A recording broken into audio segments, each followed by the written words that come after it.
All right.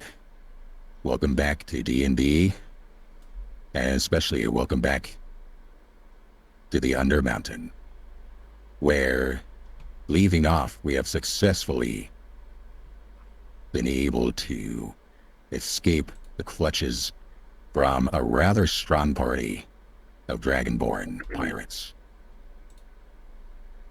We also had an interesting genealogy kick where certain families were reunited, at least physically.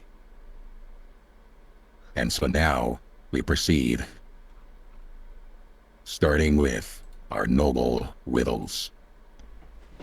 Take it away, Whittles. Okay. I'm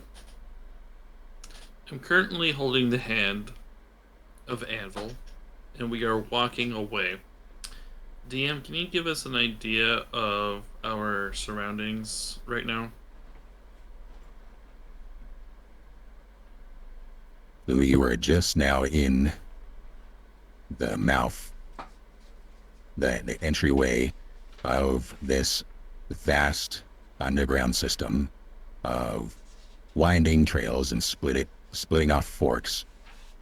However, it's not to the point where you are confused by the twists and turns. There seems to be a methodic landscape that is set before you. Very often you'll even find from either past adventurers or builders, constructors, diggers, different signs and markings to indicate what each trail leading off might be.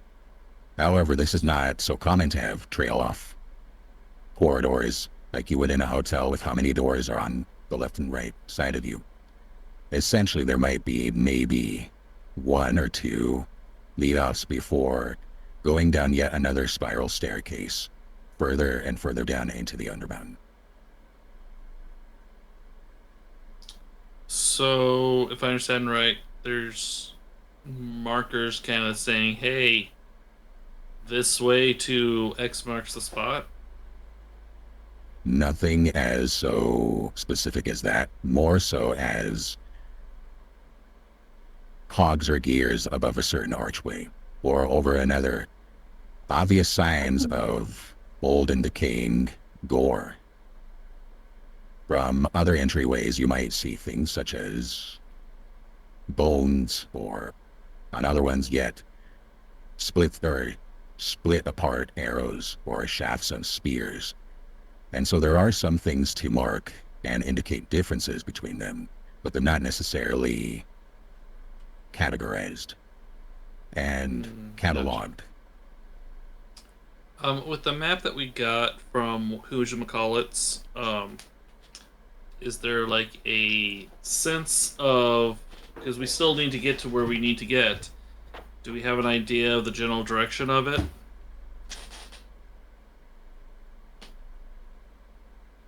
So that might be referring to the mission that Caldries sent you on. Is that what you're referring to? Yes, I'm referring to the items and the maps that was given unto us by Caldries. Because I know he gave us the side view profile of the Undermountain in Wonderdeep and Waterdeep. And the dungeon level is where the X spot is. I'm just curious, can I use that at all to help determine approximately a good course of action or direction?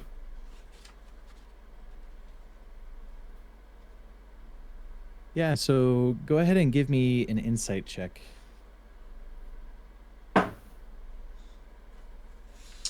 That would be a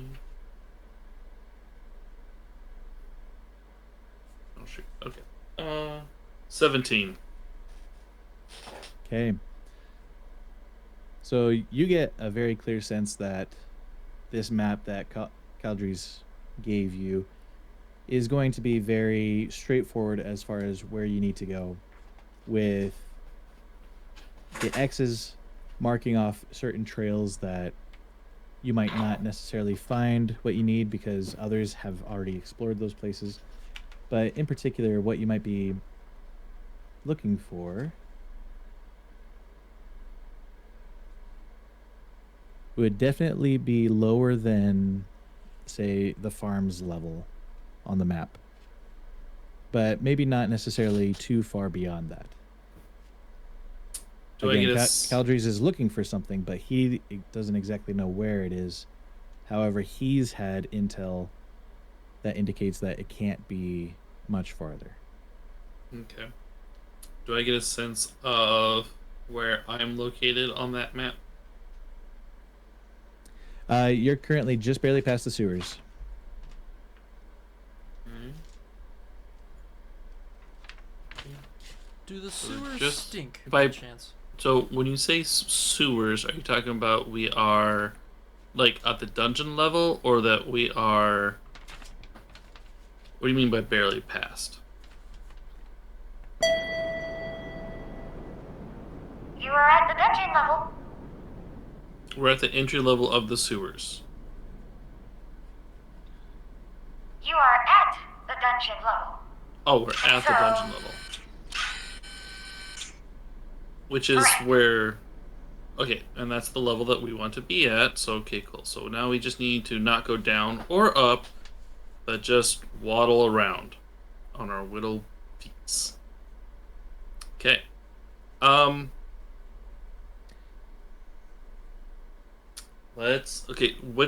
So you said there's a couple different passageways in front of us? Some with cogs, some with weapons. How many passageways are there? For this particular one, in addition to the cogs one that you've already been down, there's about 4 different turnoffs. Cool. in We take total. turn off number 2. And I just start walking that direction. With Anvil Okay. holding my hand and me still very confused about the whole situation. I don't say anything, I'm just walking.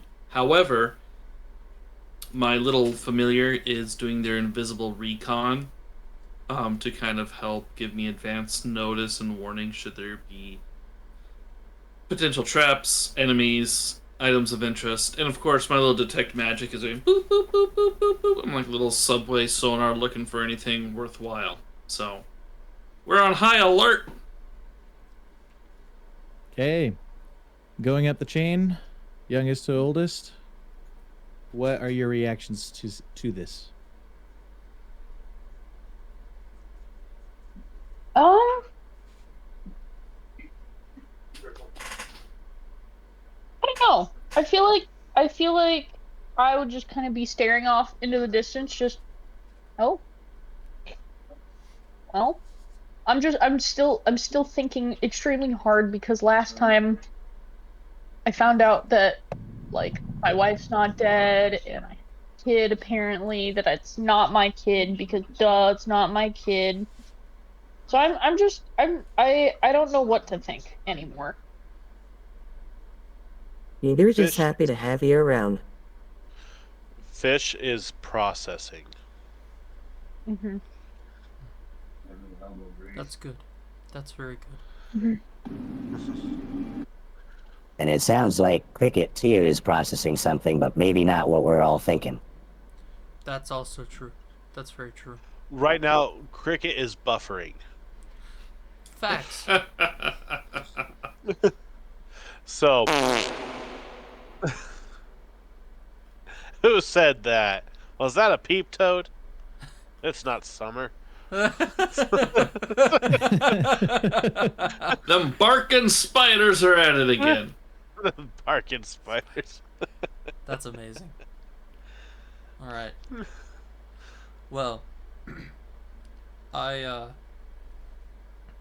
noticing all of this happening, and I tend to my face for a time because it appears as though I had a rough sleep, and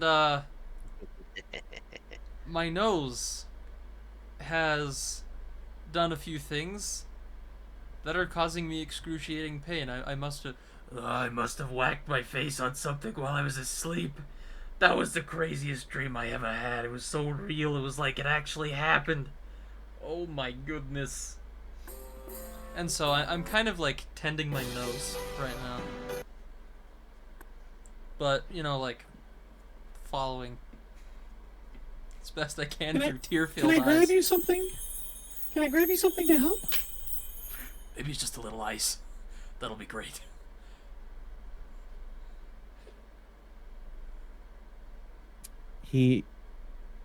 This child, reminiscent of certain individuals, fish, who shall not be named, looks around, grabs the coldest rock he can, and hands it to you. This'll work perfectly, son. Oh, wait, no. This'll work perfectly, son. I love you so much. And then I hold it up to my face. And... Are you proud of me, Dad? Although he's looking at Fish when he says this. Your father's very proud of you! I'm just gonna give him like a... in solidarity. Just... I just whisper, just imperceptibly under my breath, that poor boy. Okay. All right. Cricket. As Widows is going down the hallway and others are starting to follow, what's going on for you? Apricots, aprons. Base sports. Books. Carpeting. Sounds good. On to Anvil. I am not doing anything to shatter this fragile moment. I am just continuing on.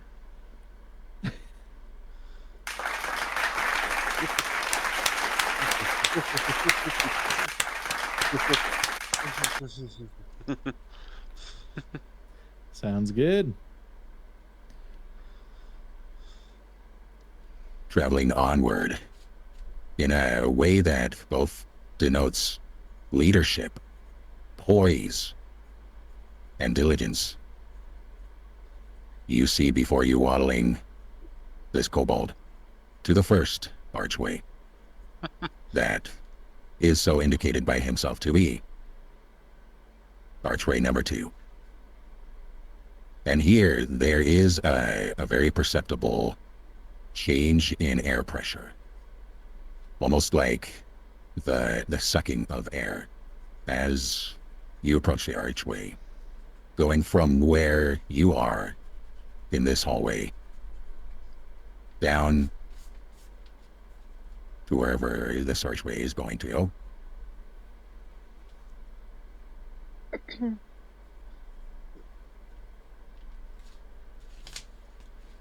What do you say, Captain?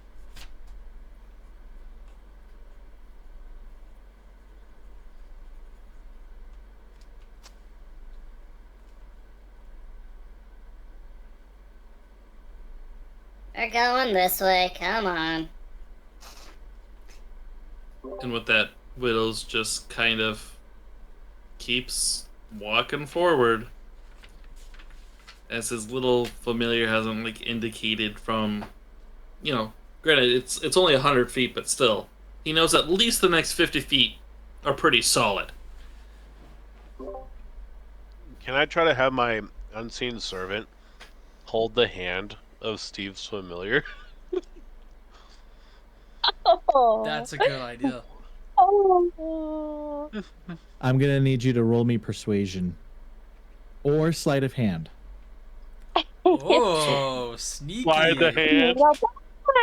Well, my familiar's invisible, so if the unseen servant can see invisible things, I think that could happen. If they cannot, then I'm kind of grasping, trying to find it randomly. That's the only, like, I'm okay with it, I'm just trying to do it, but that's just the one little hiccup I see. if there's a silent game of Marco Polo happening, I'm okay with it. But in my mind, but it's the DM's rule. In my mind, the unseen servant could probably see the unseen familiar. I think unless it specifically states it, because if there's, for example, invisible foes, that would throw a wrench in the gears. And so, if it does not specifically state that it can perceive or detect magic or something like that, then you're gonna have to ask widows where the hand is. Okay, I want to just No. interject something really quick, if that's alright. So, Anvil, you could theoretically train your unseen servant to see invisible things. I don't know how, but you could like level him up and like upgrade him. That would definitely be some sort of magic that I would have to explore. But It's as called it is pocket right now, sand. Yeah. And then all of a sudden, like, there's this dusty outline of a hand. or like a bum. just two round little cheeks, just like kind of scooting around, like you see little like wipes happening. Quick, pinch of pumpkins.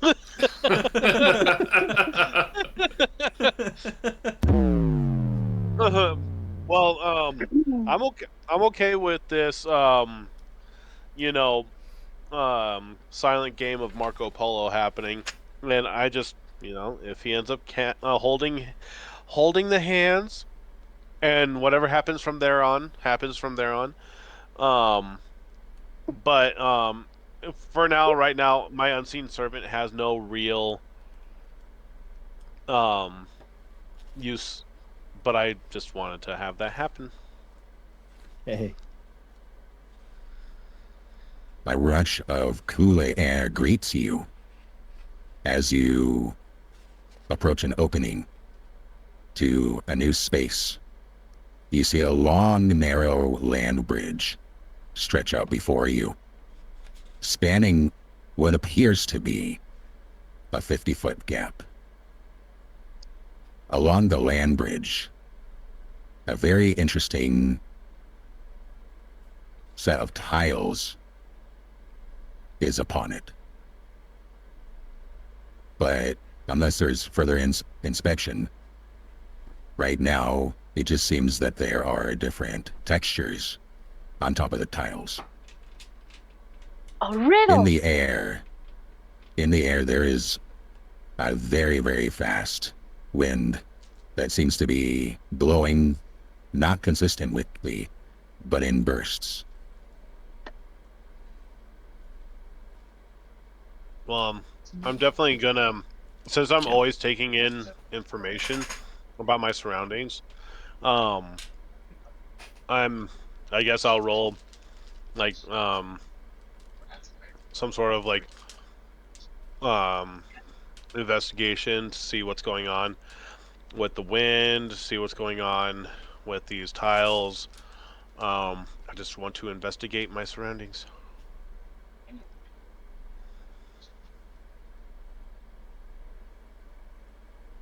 As you proceed forward to investigate further what is happening, you notice that the tiles along the bridge of land, there only seem to be 6 different patterns of textures.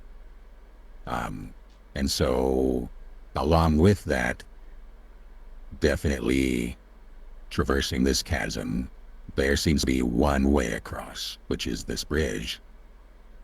And looking below, you see nothing but darkness, greeting you, awaiting you, almost inviting you to just jump down and see what happens. What do the However, patterns look like?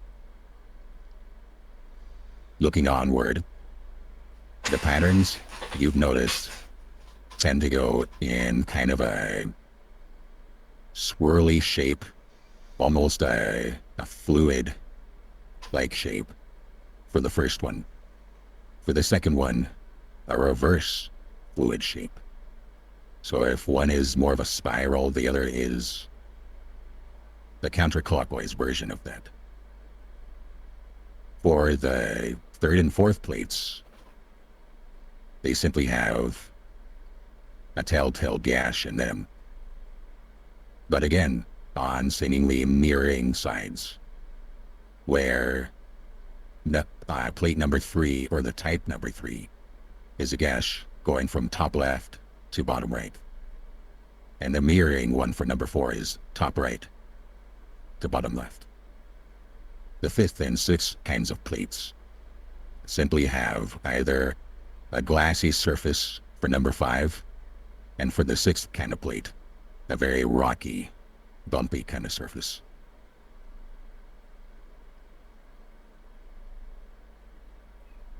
And can I tell which direction this wind is coming from?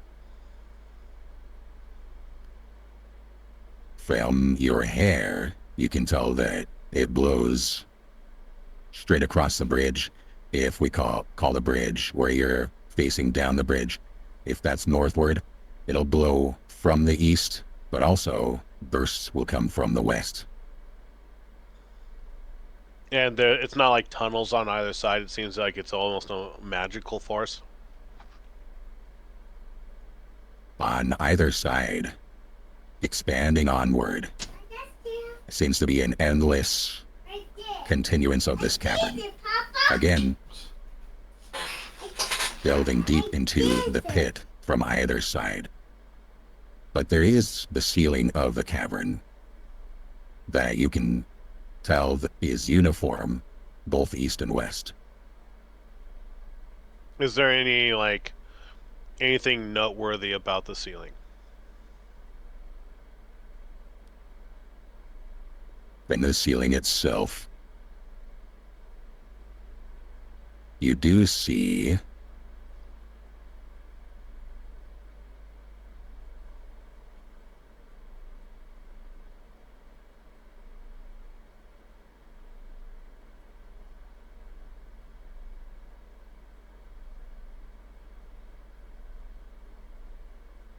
stalactites coming from the ceiling, as opposed to stalagmites growing up from the bottom of a cave. I was wondering what that pause was all about. It was a Good Google job. We have to pause. use the right terms. And you can always remember stalactites, like a tie that points. I'm not just thinking like hang tight, and then stalagmites like that. Or stalagmines. Okay. And so but besides stalactites, that's all that's going on up there. As far as you can tell.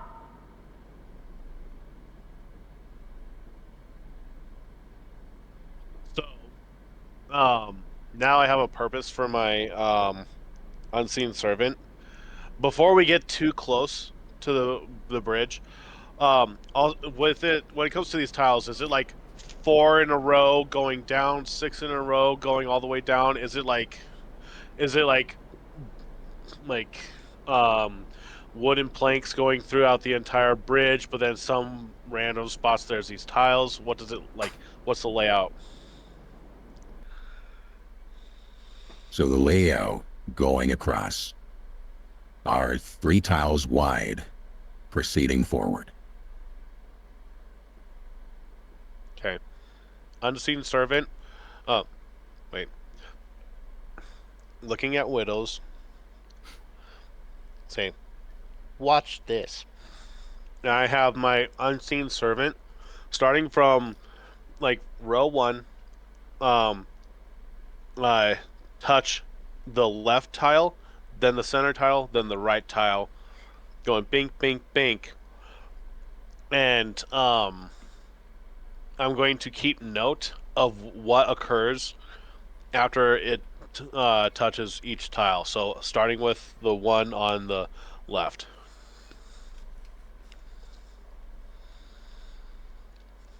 All right, I'm gonna need you to give me a roll. 1d6.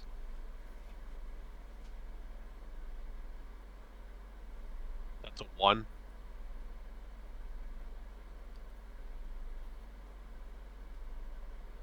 Okay. I need your unseen servant to give me a DC 16 Dex saving throw, as a powerful gust of wind seems to reinvent its course and target your unseen servant.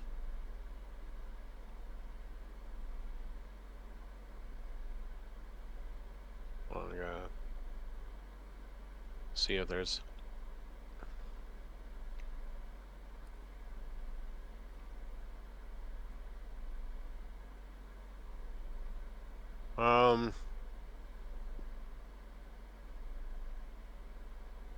So it was a DC. A DC Which one? 16 dexterity. That is a nat 20. Okay.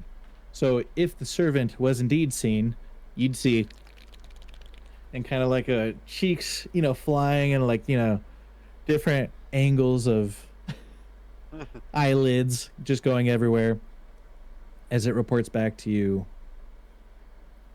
its conquered trial. So air pushed from underneath it up. So an airburst seemingly redirecting its angle and trajectory to target from wherever it first came from, as if Well, so it coming could have alive. been coming from. Okay, so it was an air blast from wherever it was. The timing of these blasts, is it rhythmic? Roll me perception. Can I do investigate instead? You could. Because I will.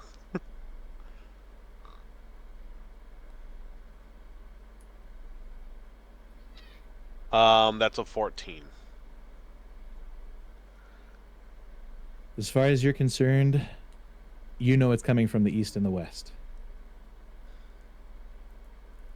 With no I think enough time is. What's that? With no discernible, like, it's like going toom, toom, toom, toom, toom, toom. Like, there's no, like, obvious rhythm. It's just kind of happening whenever. Correct. And sometimes from both directions at once, maybe not head on, but passing each other. I think enough time has passed, though. We should do a bottom up of youngest to oldest to see what everyone else is doing during this time. Before we do that, I want to take note of what was the texture of the tile when that happened. Yeah, so the texture of that tile was a clockwise swirl. Clockwise swirl. Okay.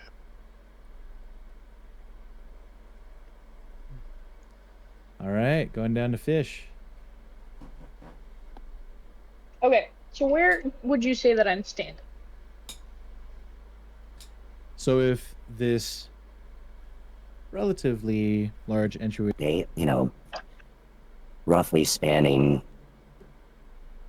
45 feet is where your guys' archway comes out to. You have a platform about 45 feet wide that quickly funnels into this bridge, which is about 5 feet wide.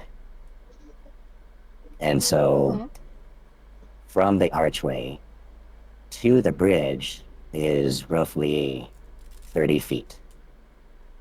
Okay.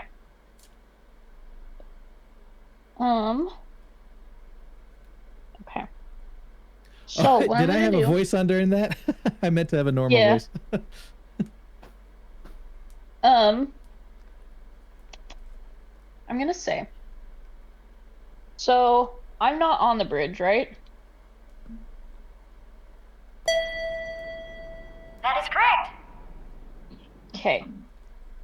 I'm gonna look at the bridge, then look at my feet, then look at the bridge, then look at my feet, and I'm just gonna sprint across the bridge. Genius. Okay. Let's keep going up. I'll just say let's go up the chain or up the ladder when I'm referring to everyone stating what they're doing. So, Cricket. You see Anvil investigating meticulously. You see Fish starting to bolt. What do you want to do? Wait, where am I standing again? Like in conjunction with everybody else. So this part where it comes from the archway out and then back funneling to the bridge is about 45 feet wide and 30 feet deep. So basically a triangle. You're funneling out to the platform, which funnels to the bridge.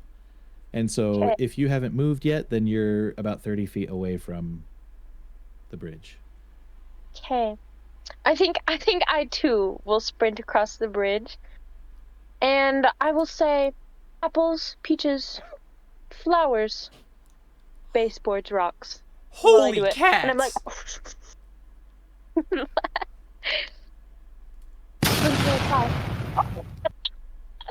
brainworm. Oh my gosh.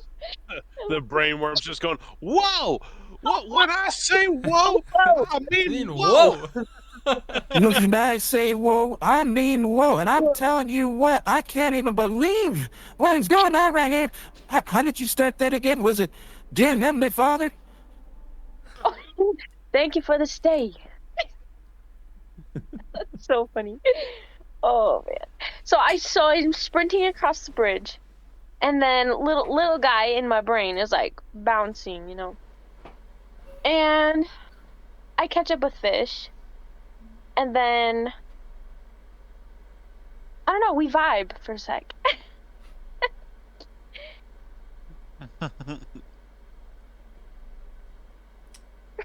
That's awesome. Okay, going back up, continuing up the line. I take a little bit more of a practical approach. I remove the once cold stone from my injured beak, and I place it on the ground, and you know there's like a little bit of blood on it, but I put it on the ground, and I shake Fish's son's hand, and I say, "My boy, thank you so much." And I turn and I walk with purpose towards Anvil and Whittles, and I ask him, like, "What's this place? Can you tell me about it? What have you found out so far?"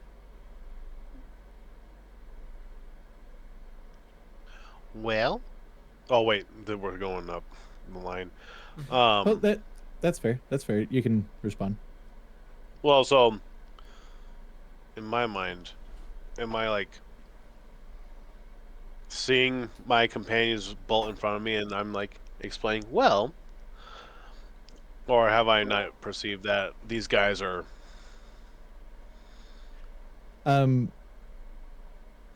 Fish, 'Cause Cricket, do you want to interrupt the investigation by your running, or are you waiting just a second for Anvil to get kind of his bearings first before doing anything?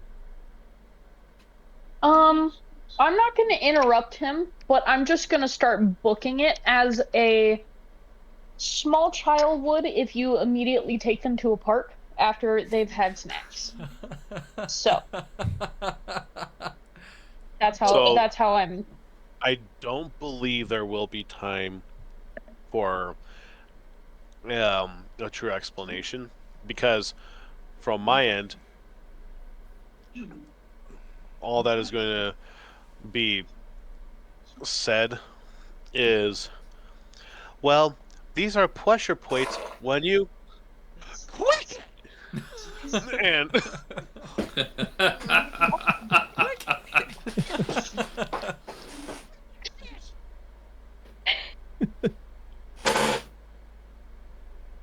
When I say whoa, I mean whoa. I like that one. So Okay. yeah, All right. So but I looks like- do not. But I don't break contact with widows because I think we're bonding. Okay. Understood. All right, Widows. I just Whittle stands there.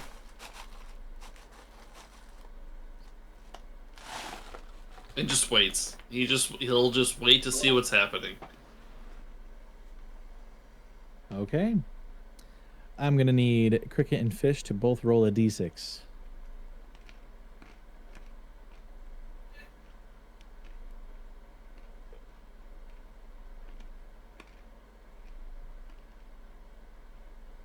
Scotty dog, 6. Scotty dog, Oh, I got a 2. Scotty dog.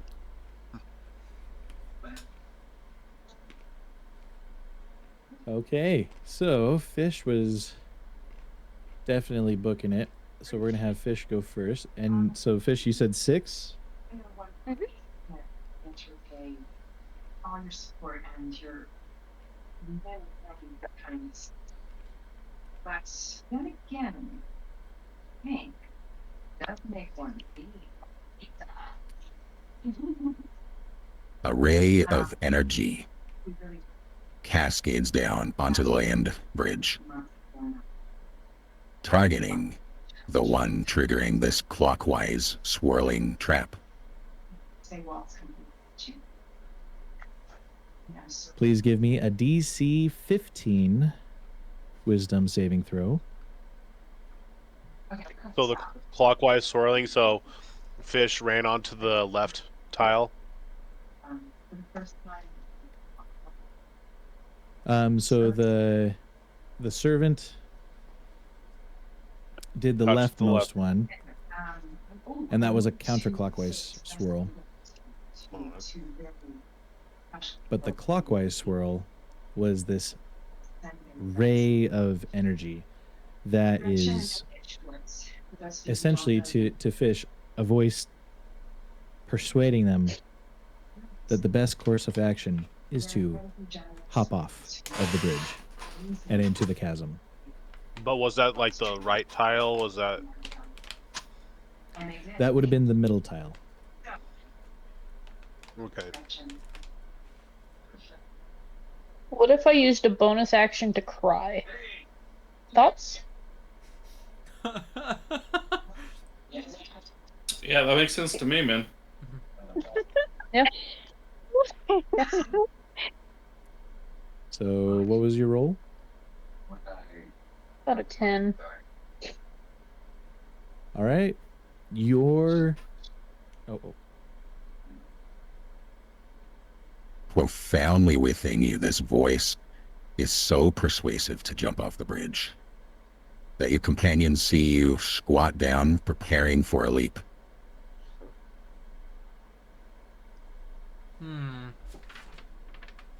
Fudge.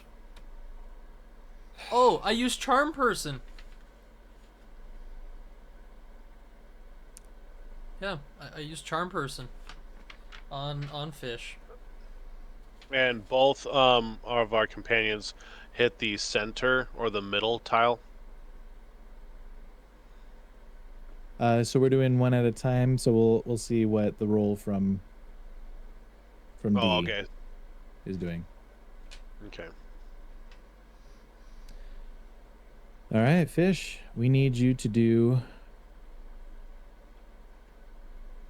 wisdom saving throw for what Reaver Reaper is going to do. So Reaver Reaper, what is your DC? Okay, so my DC. Wow, I'm blanking. Oh, it's Mine's 11. All right, Fish. Give me a wisdom roll. 14. Sorry, I'm sorry, it's 14.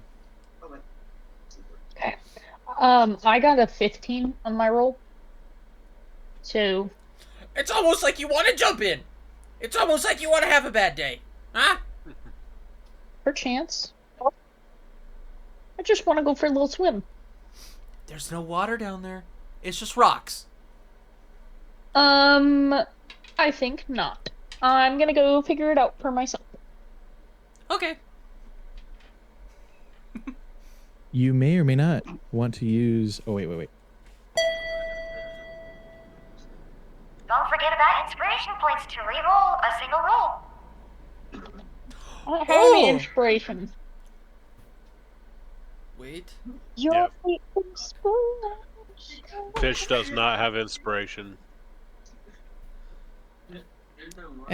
Raver Reaper can use theirs to make Fish reroll. I can do that. Hint, hint. The DM does not want Fish to die. So you're saying I'm special? Oh, you're I mean, very I never special said fishing. I never said Yeah. anything about dying. Okay. This is very interesting. That was awesome. Okay. I have a moral dilemma.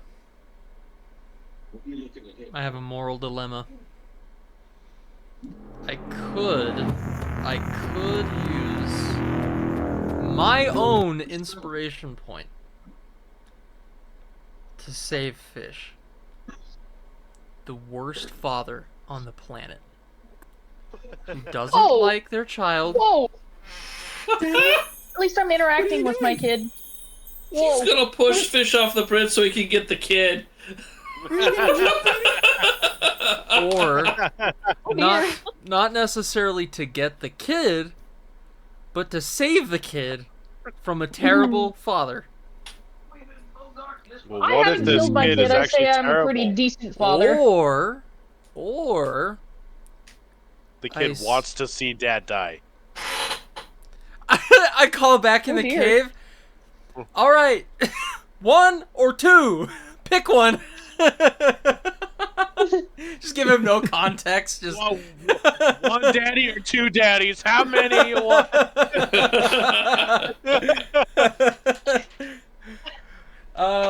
Okay. Well, I guess I'll be moral, and I use an inspiration point to force Fish to reroll. Try to just catch the dwarf. Like, physically.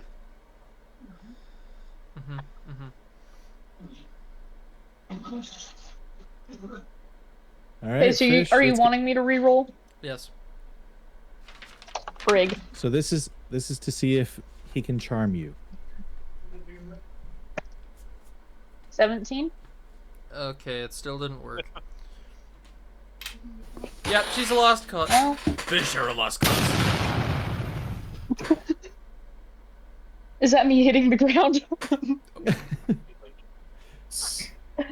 All right, as far as you guys know, Fish has leaped. Wait, hold on. Seeing the fact that what's it called? This isn't going anywhere.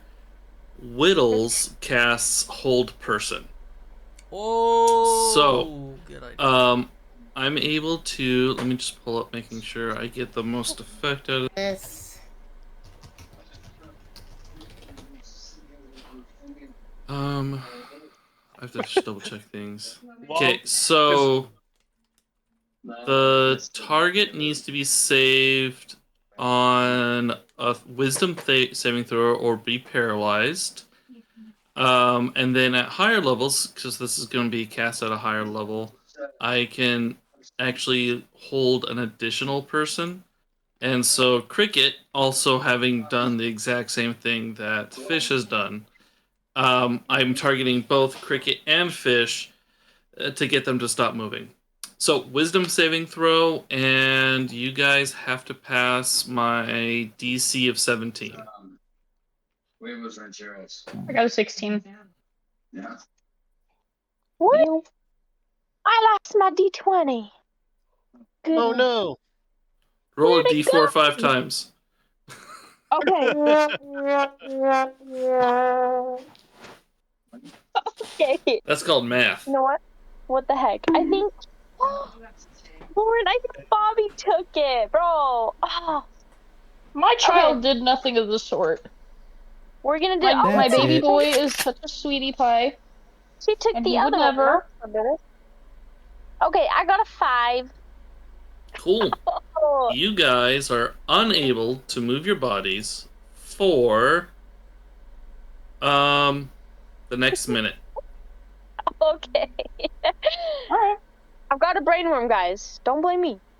So in 1 minute, once that passes us, just note that Fish is still determined to jump off. Oh So it's more no. like a You're gonna see the calf muscles tighten, veins just screaming to explode with energy. Oh.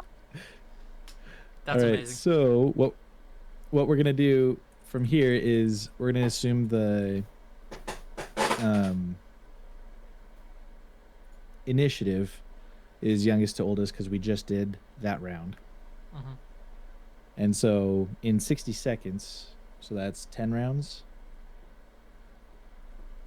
Now, technically, so here's the other thing.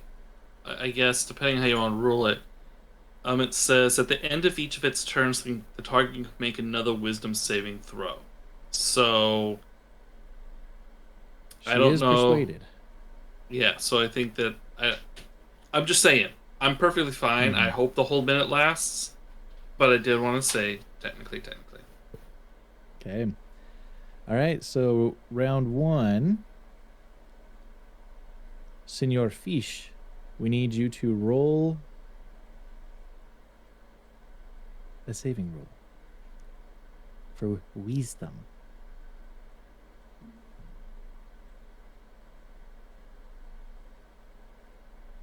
You are muted. It's a 5. Okay. So you do not move. Actually, they're leftover. Look back together for a while. All right. Cricket, on to you. All right. I got a 9. So you are held in place as well. Okay. Reaver Reaper. Wait. Okay. Now, I need to get a better understanding of exactly how this bridge looks. Like, are there like little divisions between each of the like pressure plates that make up the bridge that I could possibly walk on? Or are they sitting directly like right next to each other? Okay. So a row of 3, and these plates are 5 feet deep. So 3 plates per every 5 feet. Mm-hmm. And then the next set of 3, next set of 3, with the bridge itself being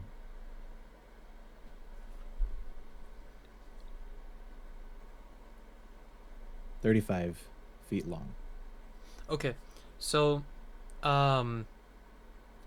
what are these pressure plates being held up by? Are they just suspended in midair, or like are there ropes or like a railing that you could hold on to, or what does this thing look like? They are on top of a land bridge. Okay. So now they're on top of a land bridge.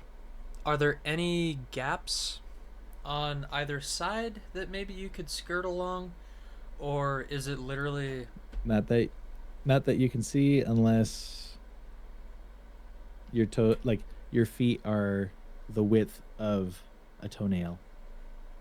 And not a toenail like this way, but like this way.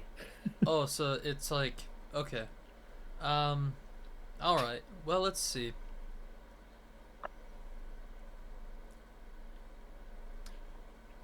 I do have to say, I think we went a little bit too quickly because Cricket did step on a plate before Widows did his spell. I Cricket, did. what was your roll for the D6 Me? when It was a when you two. rolled at the same time with Fish? It was a Oh, two. it was a 2, yeah. Something like that. Okay. So What have we done? Trees, why'd you do this? So, on a glassy surface, is what you stepped on. So this first row is the counterclockwise swirl on the left, a clockwise swirl in the middle, and a glassy surface on the right. And one of the first things that happens is small sacks are pelted towards you. And let's see, what's your AC? That's your armor. Oh. Oh, it's 17, but +4 if I'm in my shell. Can I go into my shell? Am I like, can I split think like that? Does it say you can do it as a reaction? You know, I don't know. It's not on my sheet. Just says +4 if in shell. Technically, you are always in shell, but I know that mechanically you have to scrunch up.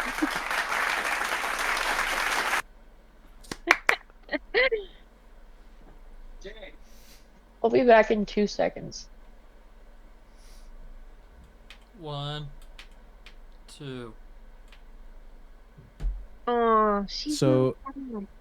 so from what I see so far, going like retreating into your shell is counted as an action, not a reaction.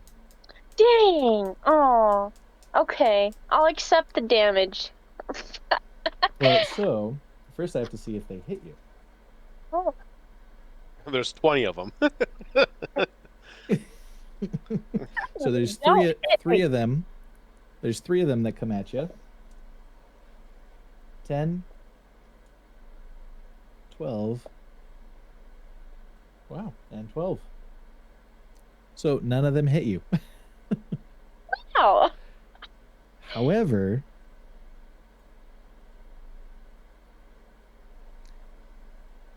you do need to make a DC 17 dexterity saving throw for the slickness of this glassy surface.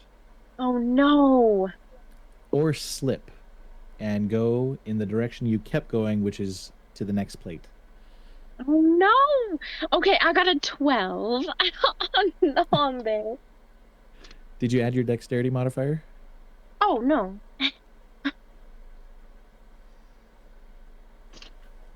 Well, Okay, it would be technically, if you 16. it's a DC 17. So, but this was the plate that you beat Widows at, and so his hold, or what was the name of the spell again? Widows. Old person. Old person. So they can't move themselves, but if they're already moving, you're not keeping them stationary in space, correct? You were just making their movements restricted. They're paralyzed. I don't know. I don't know if that means that. I think that might be a you call, whether or not that means like kind of like magically their body can't move the spatial locations, or that you could still push and move them around, but they can't move their own bodies. Like, as far as like, I don't know if that stops the inertia of it or not. Okay, so it only says or be paralyzed for the duration. This sounds like a Petrificus Totalis situation. I think you can read it multiple ways, but it does. Yeah, I mean, So kind of a whatever she was at when you were casting the spell. So So Cricket, you are going to slide into the next Ah! plate. Yep, exactly. No. Okay. All right. I have a brain worm. I mean, what? I don't know. All right, we're sliding. Let's do it. We've accepted the fate. Well, well, wow, wow. Okay, roll me a d6. Okay, let's try it. I got a 1. I'm quaking. Okay. So A similar ray of energy beams down to you, and all of a sudden a new voice springs within your head, convincing you to jump at the next available opportunity. Roll me a Was DC 15. Was So- that tile which tile was that? Was it the glass one? Well, you So- just slipped on the glass one, but what did you run into that was the clockwise swirl. Oh. the clockwise swirl? So you ran into the clockwise spiral. Correct. Okay. And so, D, give me a DC 15 Wisdom saving throw. So I still don't know really how to add all of these up, but I got like a 9. I don't know how that works out, but I Okay, added so, dexterity to my roll. So for this one, add your wisdom to it. Oh. I got a 7. Okay.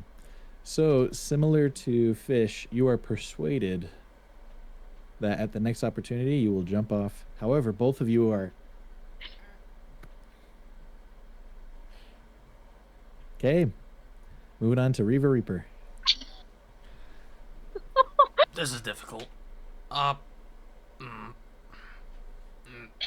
Well, let's see here. The way I see it, we have a few options. We can kind of maybe try and find a way to pull them off of the bridge, without us actually touching the things, the plates. Now, I assume that if you physically touch it, there's like a magic that comes off of the plate that interacts with you, that kind of charms you somehow. But that doesn't necessarily mean inanimate objects cannot touch the plate and something would happen. So I look around, because this is a land bridge, I look around for a heavy stone, and I try to press the pressure plates on the first row with my stone to see what happens. So throwing it or Like, arm out and you're pushing. just kind of like rest, like kind of dropping the stone on top of the pressure plate, and then quickly pulling my arm back. Okay. The ones before you are the counterclockwise swirl, the clockwise swirl, and the glassy smooth surface. Which one would you like to do? Okay, I'll drop the stone on the clockwise swirl. Okay. A beam of energy goes down, and with advantage, because it's just your arm that currently is over it, with advantage, give me a DC 15 Wisdom saving throw, or be persuaded to jump off the bridge. Oh, that is a 15. All right, Anvil, you're up. Oh wait, no. So before I completely end my turn, I do turn to Anvil, and I say, "Okay, I almost just lost my life. If you do anything with the stone, the pressure plates, it will find a way to kill you.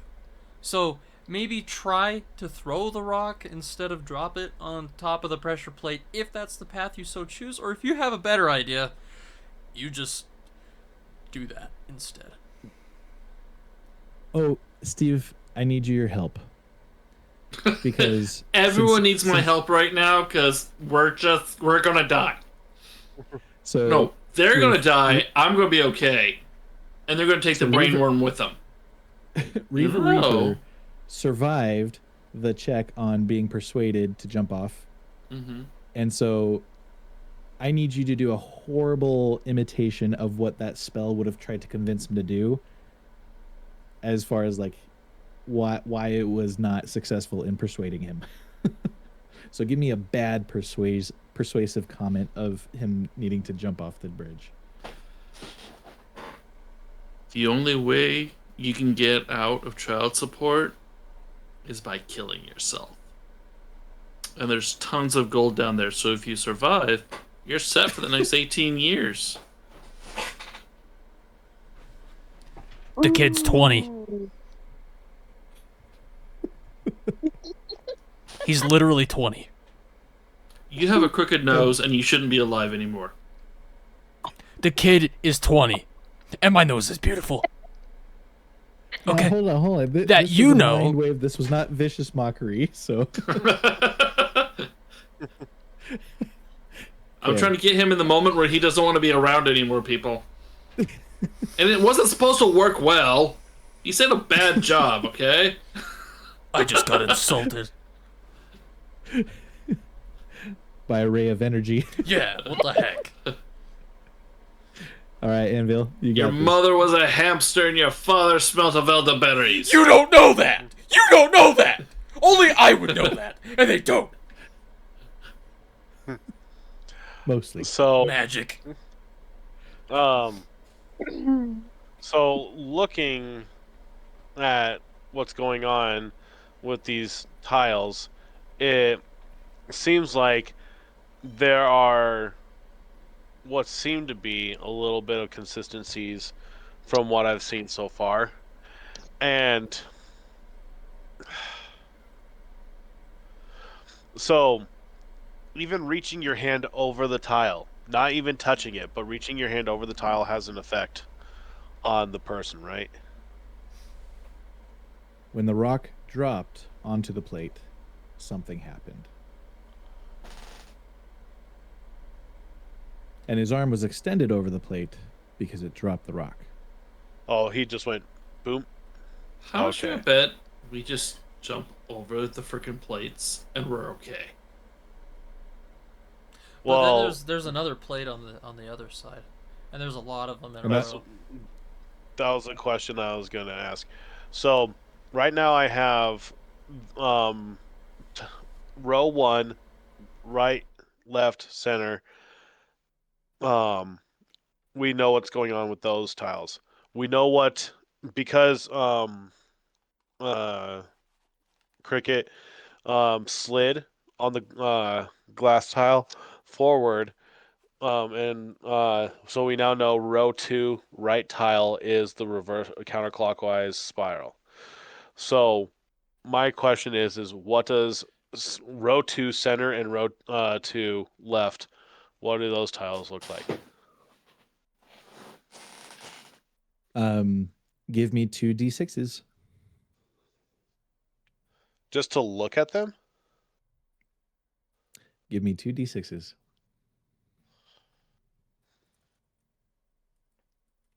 The first one is 4. The second one is 2. Okay, so leftmost one.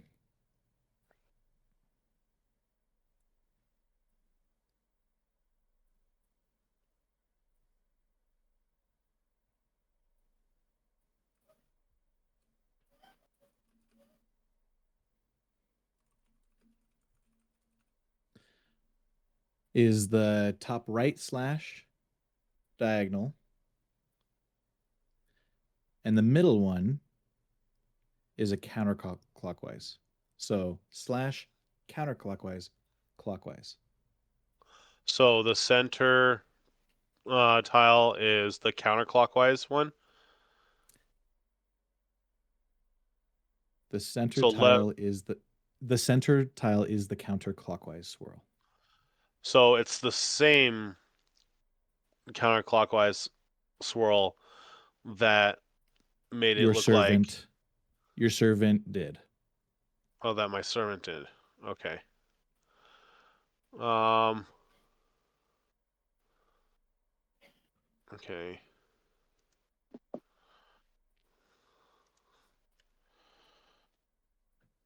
Okay. Um. So we have time to pull our friends off these tiles. So what I'm gonna do is I'm gonna have my unseen servant press the plate of the second row left, which is the slash.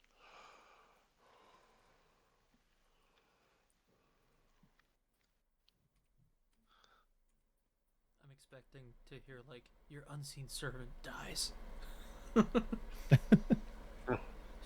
And Can you say lose one the more time ability what- to cast them again. Can you say again what you did, Jordan?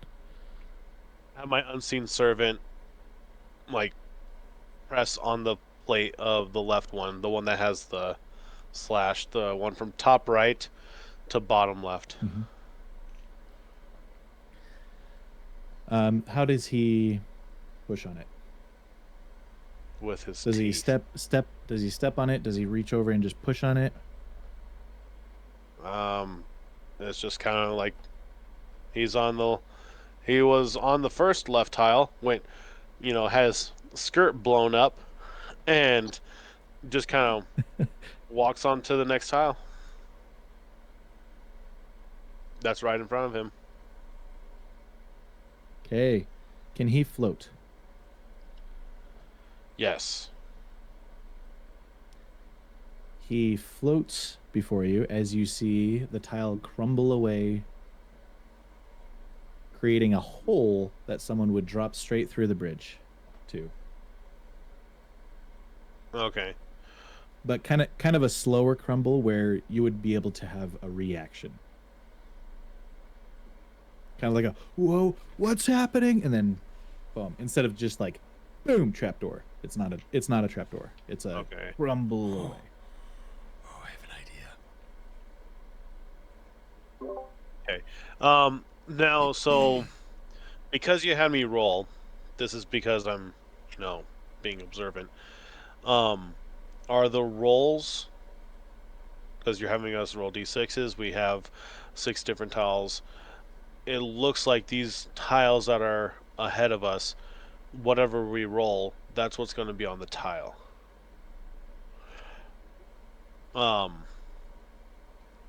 That's at least what I'm gathering from this. With your keen sense of observation, you get this swelling of pride. And an American flag briefly appears behind you. Yes. Yes. Okay. So that's okay, so now really what we need to do is we need to restrain our 2 friends. We need to see as far as we possibly can on these tiles so we can try to map out what's going to happen on each one of these tiles before we can determine a safe path. And if there is no safe path, okay, I'm going to have to say this in character. So what we need to do is we need to... Oh, well, thank you. An unseen servant. Well, you guys saw her and all her prettiness. So What'd you call me? What we need to do is we need to grab our friends, bring them back, hold them down, convince them we are not going into the hole. We need to figure out the points in front of us, and if nothing seems safe, we blast the stalactites and crush the bridge, and then we wash our hands of the situation, walk away, knowing that we defeated the witch. That's a great idea. Whittles turns around and he just starts walking. He's given up already. He just doesn't like he's kind of getting held back because Anvil's not letting him go, and he's like,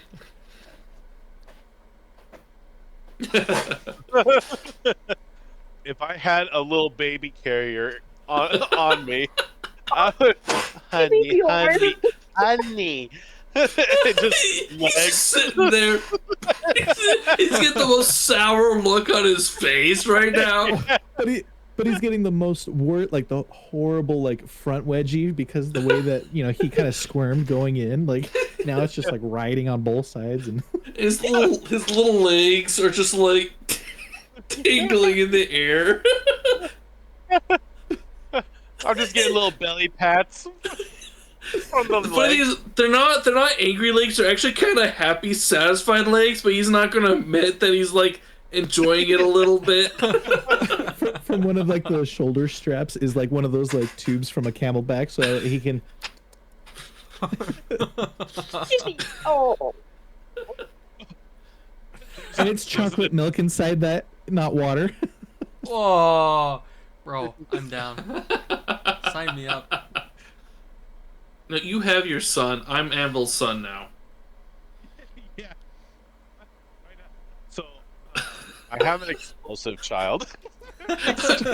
Now we see Reaper pick up this 20-year-old turtle and like try to like do the same thing. Son! And the whole time, it's like, unlike me, I'm just passively accepting it with an angry face. He's actively fighting against him.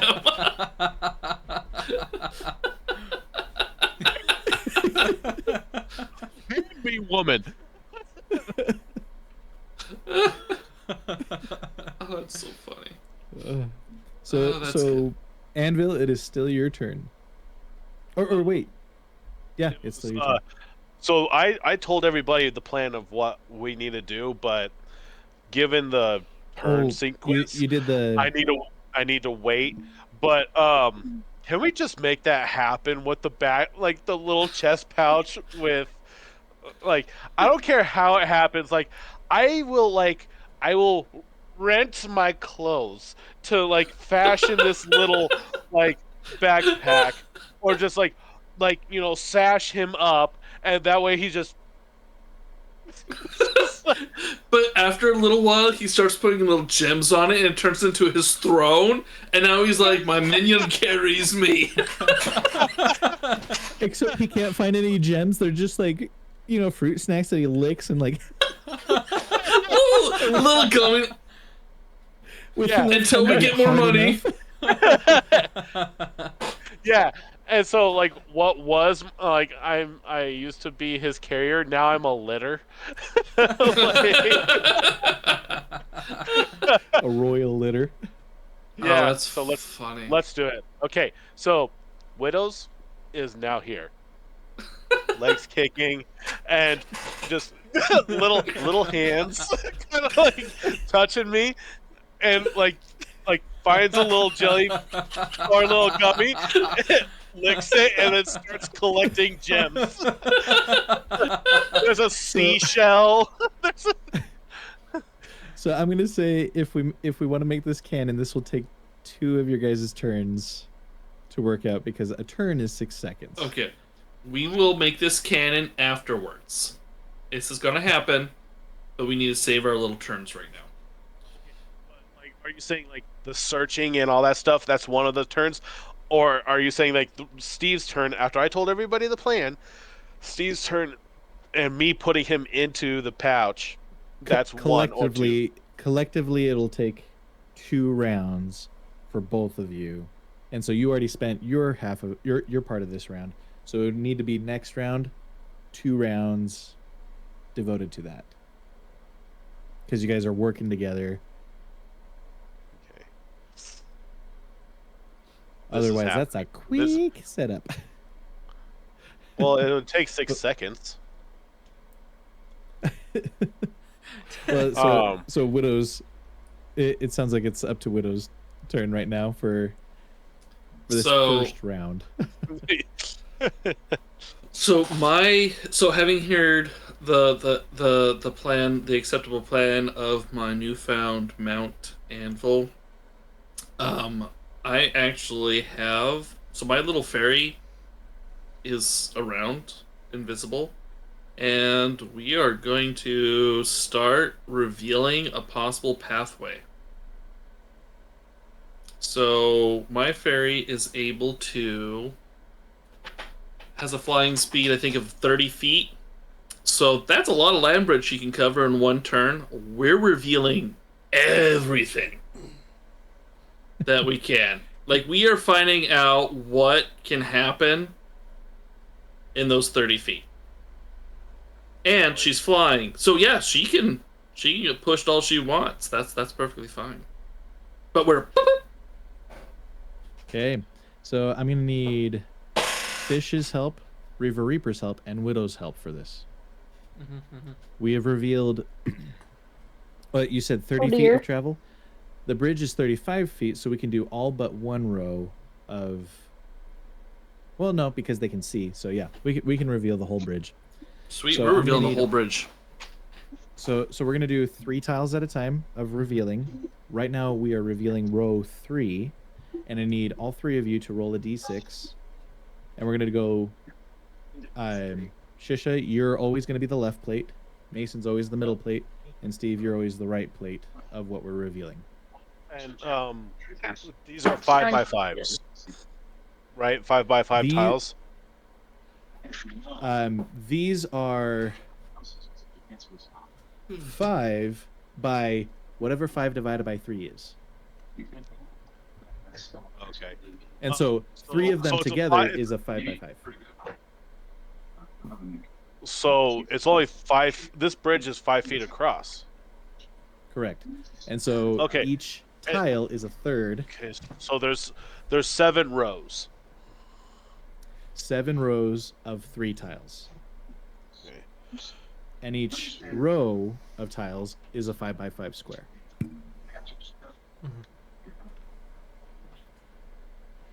So row 1, what was rolled was a 2, 1, and 5. Row 2 was a 4, 2, and 1. Now we're on row 3. So we'll just do Shisha Mason Steve, Shisha Mason Steve, Shisha Mason Steve. So Okay? real quick, first tile going left to right. It was a 2. It was a 5, 1, a 2, 1, and then a 5, and then row 2. It was 4, 2, 1. Yep, 4, 2, 1. Okay. Probably 2, 1. Okay, so this is row 3. Go ahead, Shisha, start us off. So all 3 of you roll 1 die, and then you all will say it in that turn order. I got a 5. So left Okay. is 5. Then I also got a 5. Okay. Center is 5. 6. Right is 6. So that was row 3. All right, row 4. Can you guys give me another roll? Yep. 3. Center is 4. 3. So 3, 4, 3. We have 3, 4, 3. Yep. I'll just repeat it after they say it. Okay, next row. Okay. Row number 5, Shisha. And this is 5th of 7. It's 4. And then center is 6. 5. So 4, 6, 5. All right. 6th row out of 7. 4. And then center for me is 5. 6. 4, 5, 6. All right. Last row. 6. Center is 2. 2. Carlo's dead. 622. Which one is he? Okay. All right. So now we are back to. Oh, I guess Widows. Did you technically do anything? Oh, you sent your pixie. Yep, I sent my pixie. I think commanding is like a bonus action for him. So I mean, he could do something depending on what's revealed, but I'm not So you haven't anticipating. You haven't stepped on any plates yet. Oh, yeah, like I'm really gonna do that. No. Why do we have to go pushing turf? What do you expect? So probably goes back to fish then. Wait. What was revealed though? Like my pixie can see what happens, right? Like if it, because once it's revealed, some action's taken. Like if things like fall away. So did it push on any plates? Figure it out. It mostly revealed the surfaces of the plates. So you can see whether the patterns are clockwise swirls, counterclockwise swirls, slashes from top right or top left, if it's a glassy smooth surface or if it's a rocky hard surface. And so those correspond to the numbers we just said. Okay, cool. Wait, has anyone touched a rocky hard surface yet? No. Okay, we want to touch the rocky hard surfaces, people. I'm thinking those are the good ones. Well, so far that, so I've been doing, I'm doing what I should be doing, with somebody of my intelligence. I've been taking notes this whole time, both on paper and digital format, and so, the counterclockwise spiral number 2, that has been giving us a blast of air, and then the clockwise spiral, which is tile number 1, that has been telling people to jump off the bridge. Oh wait, hold on. Yes, I understand. But then number 5, there's small sacks that get pelted at you, but then also you have the chance of slipping and falling forward. So, Wait, say that one more time. That was number 5. yes. So number 5, you get pelted by sacks, but then you have to do a dexterity saving throw because you might slip and fall forward. Okay.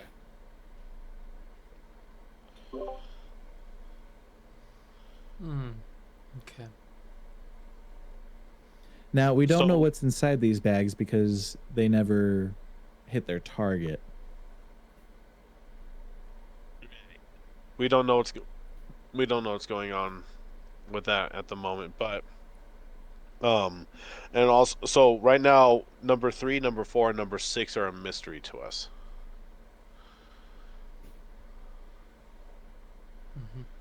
That's what it seems like. And I have I've written down the layout of our bridge. Guys, Dad says he thinks that the bags are filled with number 2. Yes. I also agree. Oh, fire. Yeah. Genius observation. All right, so Widows, do you officially do anything on your turn? Where's the nearest number 6 rock tile to me? It is going to be row 3, number right, or yeah, row 3 to the right. I'm going to say left, center, right, and so row 3, right. So what I'm going to do to test my theory is I am going to send a command to my familiar to land on that space, to touch it with her adorable little sprite, feet. Okay. So once that happens, an audible click occurs.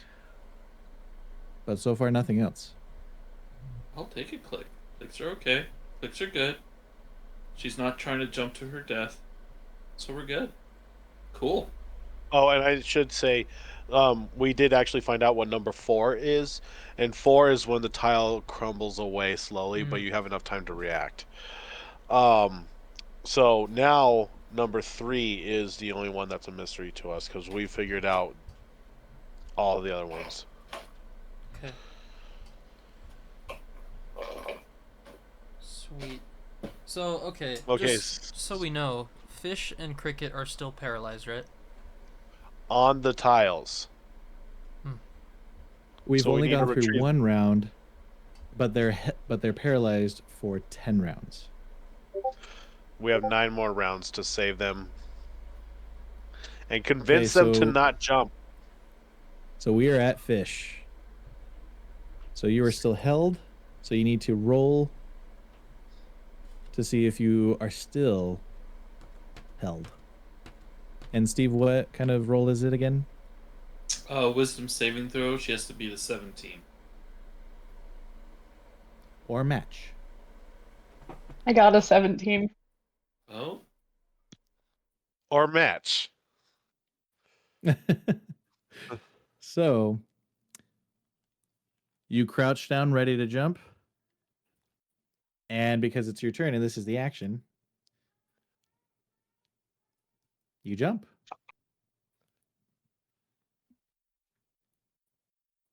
Do I have a choice in jumping right this second? That was your choice because you were very much persuaded to do so. Frig. Okay, never mind then. Oh! Ocean. You actually need to do another DC wisdom saving throw to see if you are still incaptivated. Sure. She beats the one for holding. I got an 18. Oh. Yeah, you're still persuaded. Oh wait, an 18? That's pretty good. Okay, describe how you shake off this charm. Oh, thank goodness. Is there like a voice in my head telling me to jump? There was indeed. And it sounded like Emperor Palpatine. Do it. Oh, Get the Lord. heads. Okay. Do it. What I'm gonna do, and I think that this would be a real test of faith, and if Cricket's little brainworm is watching, this will just strengthen the brainworm's testimony. So I'm gonna raise my arm to the square, and I'm gonna say, "Get thee hence." Oh! And now I'm good. Trust. So everyone can hear the voice wailing as it leaves. I am getting the hands. Whoa. I like it. I like it. I got in hands. All right, so we're on to D. Okay, so I roll. Hi, So Cricket, this is to being see if you're born of still goodly se- parents. So wisdom save to see if you're still held. Okay. Got a 9. Oh. So you're still held, but roll a DC, or sorry, roll again with wisdom to see if you're still persuaded. 13. You are very much persuaded still. Dang it. Okay, Reaver Reaper. Okay. So you said there's stalactites on the ceiling. Oh. Don't mind if I do. So I point an Eldritch Blast down like more towards the middle of the bridge, right? So that way it won't hurt Cricket or Fish or anything like that, right? Because they're still, like semi close to where we are. So more towards the middle of the bridge, I aim for the stalactites that are hanging from the ceiling. And because, if I remember right, Eldritch Blast has 3 bolts, I fire 3 kind of like that. And so hopefully they'll hit like maybe a couple. All we see is the middle finger as he's like honing in, like Yeah. Eldritch Blast, mofos, just Get out my hood! You get an Eldritch Blast. You get an Eldritch Blast. You get an Eldritch Blast. I'm the Oprah Winfrey of Eldritch Blasts. You all get one. Okay. Roll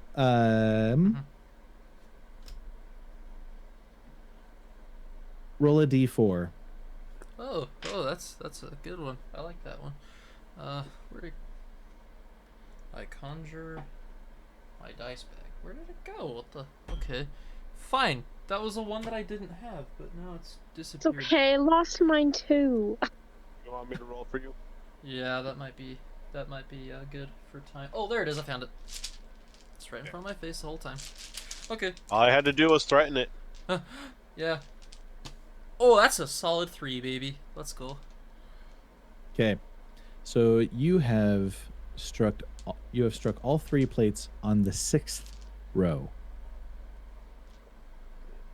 What happens? And so on the left, crumbling down, in the middle, you get the triggered 3 bags that are going at that particular plate, but because there's no one standing on it, those 3 bags and miss because there's no target on there. And on the right, you now have stalactite that crashed onto a rocky surface, and now there's even more rockiness on that surface. But Wait, was that where my fairy was? Uh-oh.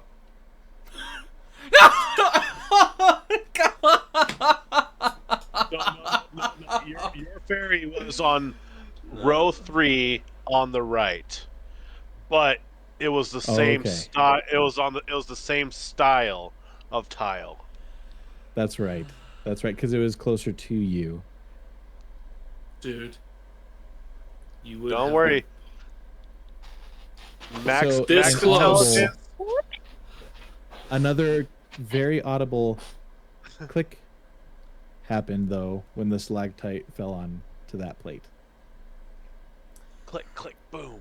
Thank goodness. So that's the problem. The click could be the priming of a trap, or it could be the setting of a safe spot. We don't know. My fairy's gonna find out in the next round.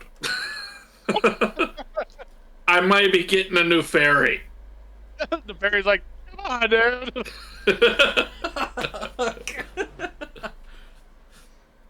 Why? The nice thing about finding familiars is that they can always be found again. Alive. I found you over here. I found you over there. I found you over there.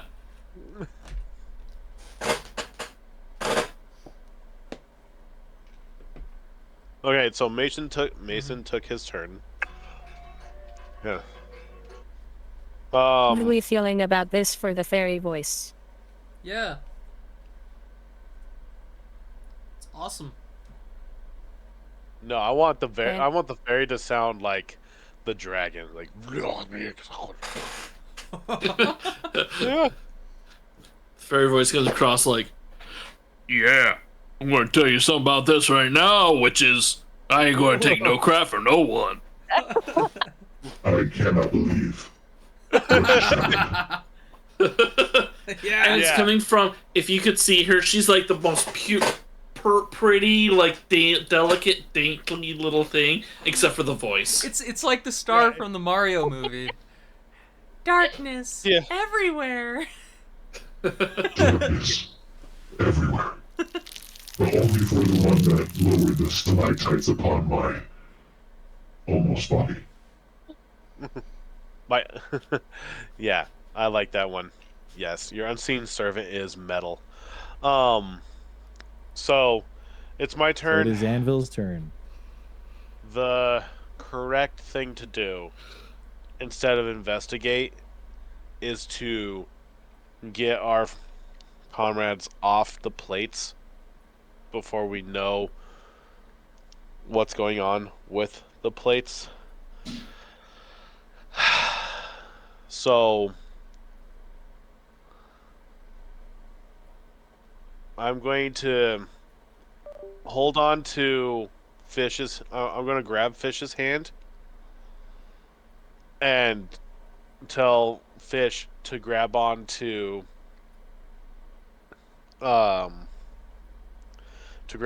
Cricket's hand, and we're gonna, and then telling the turtles behind me to hold on to me.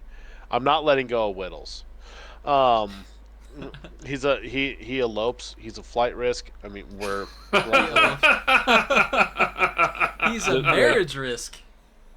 He's a marriage risk. Like yeah, like there's definitely gonna have to be some work done. But right now I need to save people, and I can't let him go, or else that's just, setting out on a liability. So we're gonna just like human chain this thing, and we're all gonna pull back, and we're gonna get away from the bridge. And then after that, we are then going to explore. But I also tell people that until Cricket... Okay. So we're all together, holding each other. Enfui, we all pull back. When we get Quicket back here, hold Quicket down until Quicket doesn't want to jump anymore. 1, 2, 3! And so that's going to be my turn doing the human chain with telling people to not let Cricket jump. Raise your hand if you do not agree with this plan, besides Cricket. Raise your hand if you do not agree. Okay. So everyone is now dogpiled on top of Cricket. And Cricket, go ahead and roll me grappling. So roll me a strength check. Well, there would be no You'll see. resistance. You'll see. It's a 14. Okay. So essentially, with that amount, I was gonna see if you had like a crazy high one, like once you broke out of holding. So The party is now in front of this bridge, with their wits about them. A little bit shaken, but not stirred. But you are together once more, seemingly out of danger.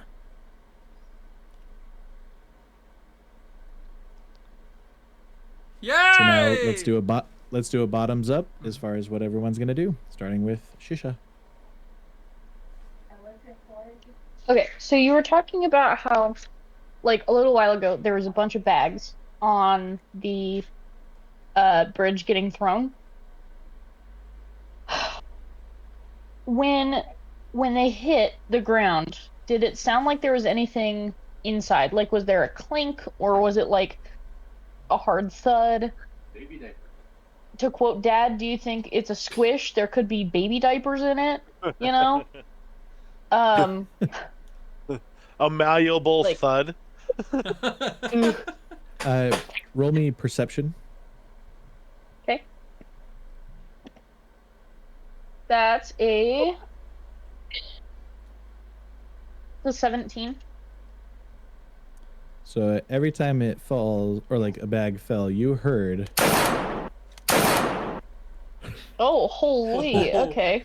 No, I'm just kidding. There's You lime heard rounds the in equivalent, an equivalent of a bag of sand hitting.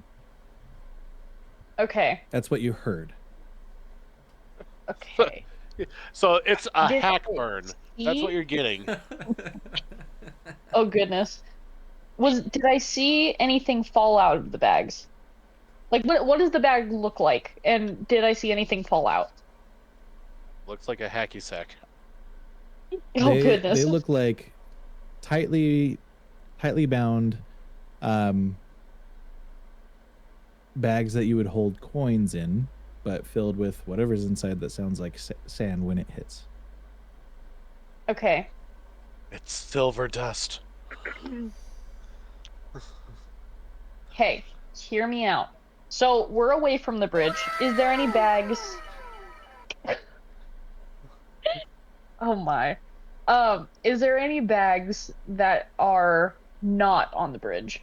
Like kind of near where we are? Where the bags hit, there was that thump, and they stayed roughly where they were, unless it was the glassy surface, and then it was essentially sliding off of the bridge or sliding onto the plate, or close to the plate next to them. Okay. How far away do you think the closest bag would be to me?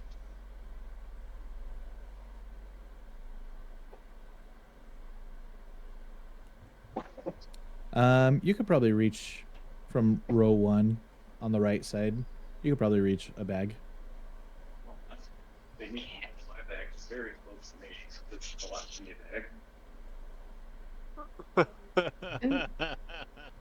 That's going on YouTube. Happy, they heard you, and Jordan was like, "Well, that's going on YouTube."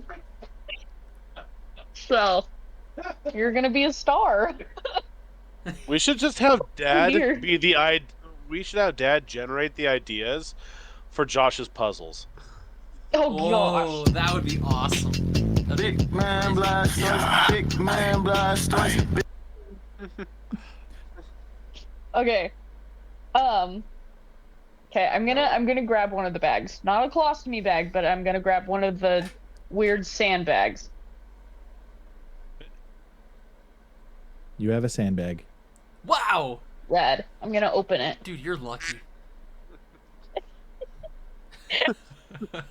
Okay, within it, you see sand.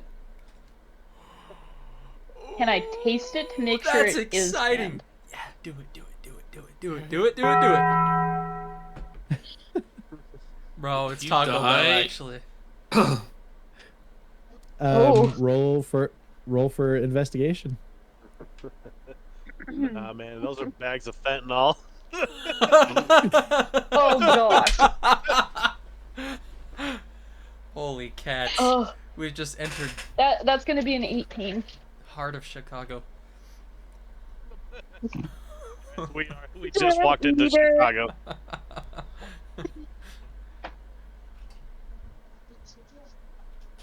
Okay, so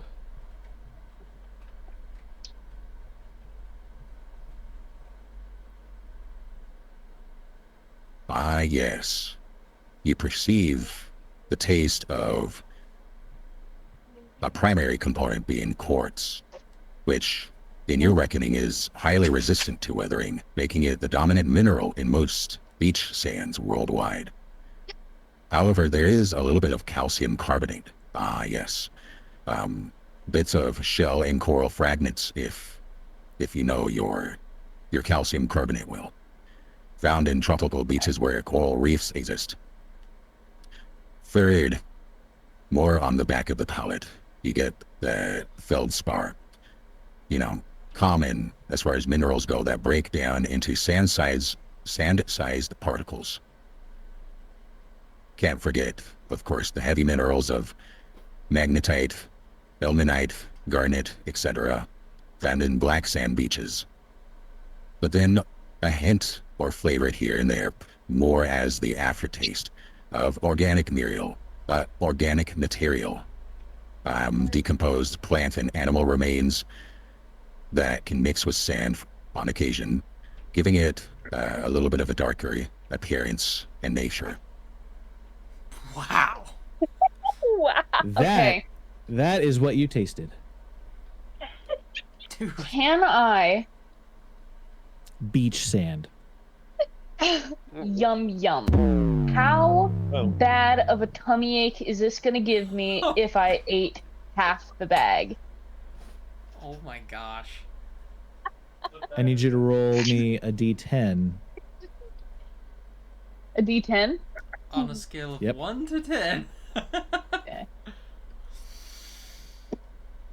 Hmm. Oh goodness. Okay, so that's gonna be a 2. So on a scale of 1 to tummy ache, you'll notice it, but it won't be aching. You're full. Like, I'll just have like a gurgling and it'll make my tummy feel kind of goofy. Well, it's like Just a little bit. it's like if you Yeah, have but in a about 9 hours. Yeah, I was gonna say it's like having like a taco at Taco Bell, and not like the bean burrito, you know, stuff like that. Just a total gut bomb. So you're full, but you can feel it. Okay, so in that case, I'm going to eat half of the bag of sand. So now, if anybody lights me on fire in any way, the sand will turn to glass in my stomach.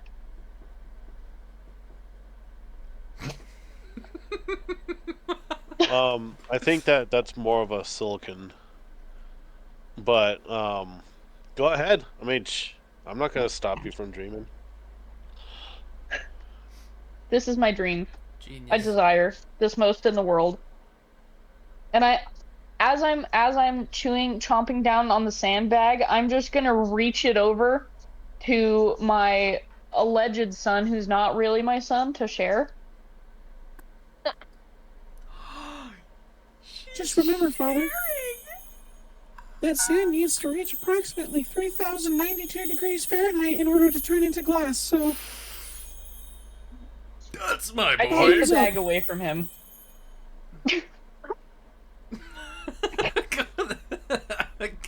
Roll You a ruin d4 everything. roll a d4 for psychic damage for what you just did to... No, I'm just kidding. Every family moment, you ruin it. You're no son of mine. Eat the dang sand. If you didn't want to, you could have just told me you didn't want to be my son. We were having a moment. I gave you Okay. one shot, boy. One shot. You ruined it. Hey, you know what? Go ahead and just keep on pressing the number 1 tile as many times as you can. Go ahead and starve. See if I care. All right, so Fish has successfully eaten some sand. Cricket, you're up. Okay. It took Am I us still 5 minutes to paralyzed? eat sand. I think it would take me like 10 or 15 minutes to eat sand. Okay.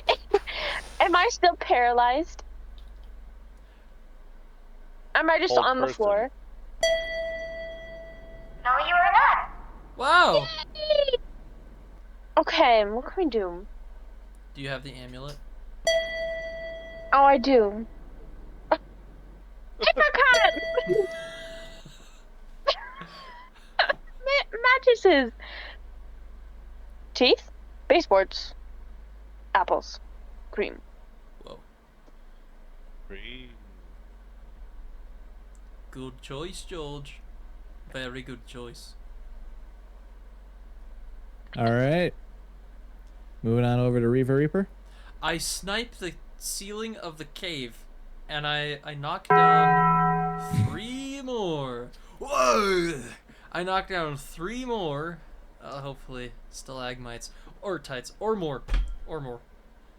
Give it that old eldritch blast. Okay, what row out of the 7 rows are you aiming for? So I've already done 6. Let's do row.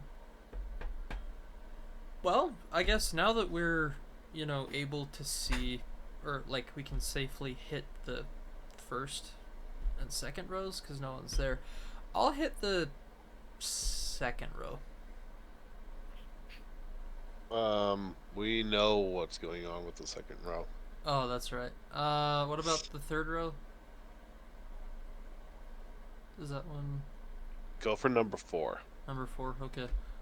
I consult with my party, and it'll be number 4. No, as you aim back for your Eldritch Blast and like have your sights on it, Anvil's hand comes up, adjusts it correctly. Adjusting it.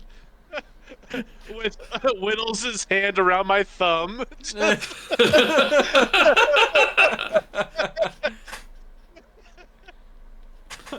This way, minion. That way. Widows, I'm gonna need you to calm down. All right, I was kidding.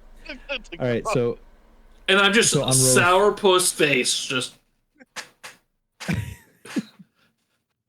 all right, so row 4, correct? Yeah.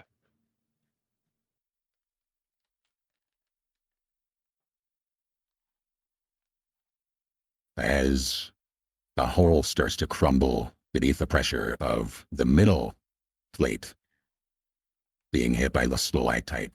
On either side, where there's a slash from the top left to the bottom right, 2 bouts of flame from the ceiling erupt, consuming those 2 plates, or at least who would have been standing on those plates. We now know everything.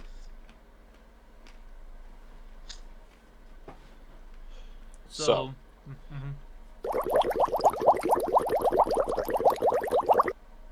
True. So, yeah, I'm gonna say this in character. So, now we know everything. The pressure plates that go in a clockwise tell you to go down the hole. Going counterclockwise. Oh wait, counterclockwise, jump. Clockwise, air blows. You actually had it right the first time. Yeah, so clockwise is Mind Swirl, or the Mind Wave. Counterclockwise is the Gust. Yeah, that's what I thought I said, because I have it all written down. It's written down. The splash is fire. All right. The and at that moment, Whittles giggles a little bit. Wait, hold on. In character. Fire. patting the head. Either kicking with like joy. Yeah, no, because at this point, we are definitely harnessing him in. He is now being like backpacked.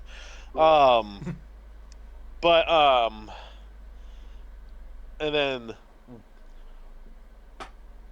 we only have to worry about one more tile that's going to crumble away. Don't worry, that happens on the left side, 5th row. And then the smooth ones, hacky sacks. And then swip. And then the crumbly walk ones, those seem safe. But I'm not ready to put my trust in them. Right. But we still don't know how to get across the bridge. I mean, seems a little sus, don't you think? We've got a bunch of traps, and then we've got spaces that seem to, be able to hold weight and stuff, but I don't know. Okay. So, someone's got to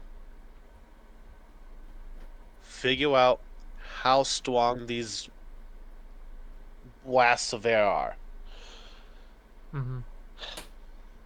Because the blasts of air might try to knock us off the bridge. That being said, we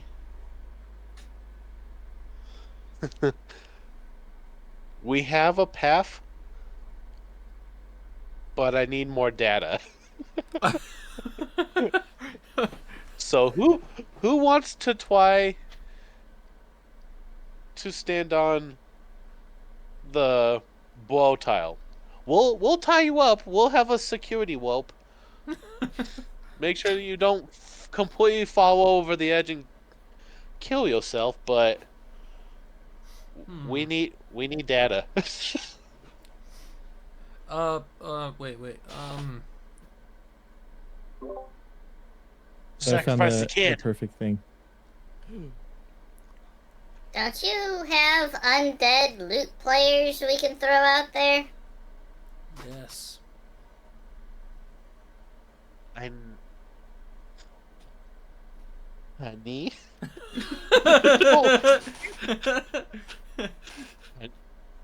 We need to save those. We lose one. I had to kill some more to get it back. Don't worry, it's okay. I'm really trying to get the little kid out of here. He's caused problems since we've been here.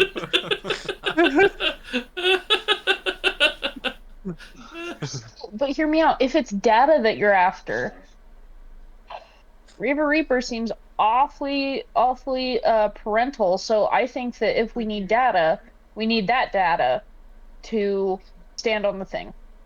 Thoughts? All in favor of pushing Reaver onto the tile? Fine! I just walk out there.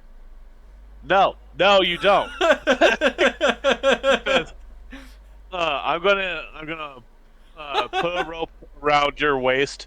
Okay. And I'm gonna kind of like have everybody hold on to it. And we're gonna tie it up right, that way you don't just like slip out of it, you little fish, little clove slippery hitch. fish. Yeah, and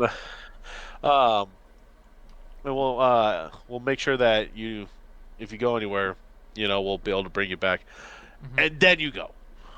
Okay, we do that.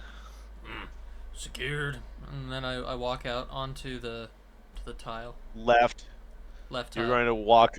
You're going to be row 1, left tile. Row 1 left which is tile. the blow. That is the blow tile. Sweet. Okay. I go.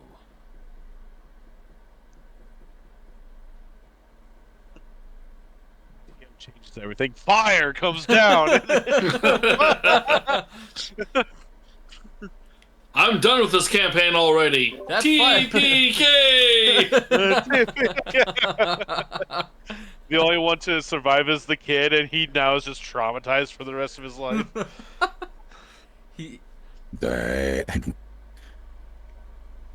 Let's see. The willing participant is carefully maneuvered into position. They stand firm, arms crossed, impatiently tapping their foot against the cavern floor, waiting for this elaborate nodding process to conclude. They fidget, twisting slightly, causing the soon-to-be knots to shift before they're even formed, much to the dismay of the rope master. But, persistent and prevailing in their pursuit, he is tied, then sets forth, with gusts of wind batting at him from side to side. And So I'm gonna need you to roll me a DC 16 dexterity saving throw. Woo! That's a 16.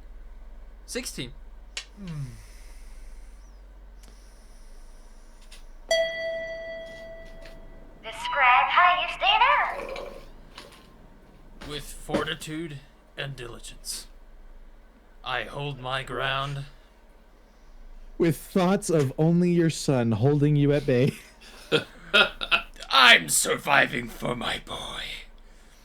The weight of parenthood is heavy, and it saves me against the winds of change. Parenting is grounding. So, seeing this, I look back to everybody else, and I say, Hold on. Walk. Row 2. Center tile. Okay. I walk to row 2, center tile.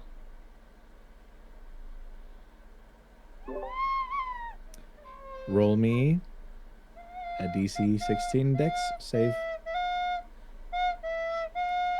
As winds around you. There you go.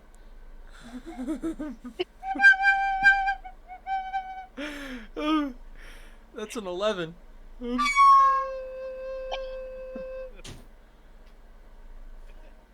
just hear a recorder. There's a blast of wind that travels perfectly down the recorder, making a.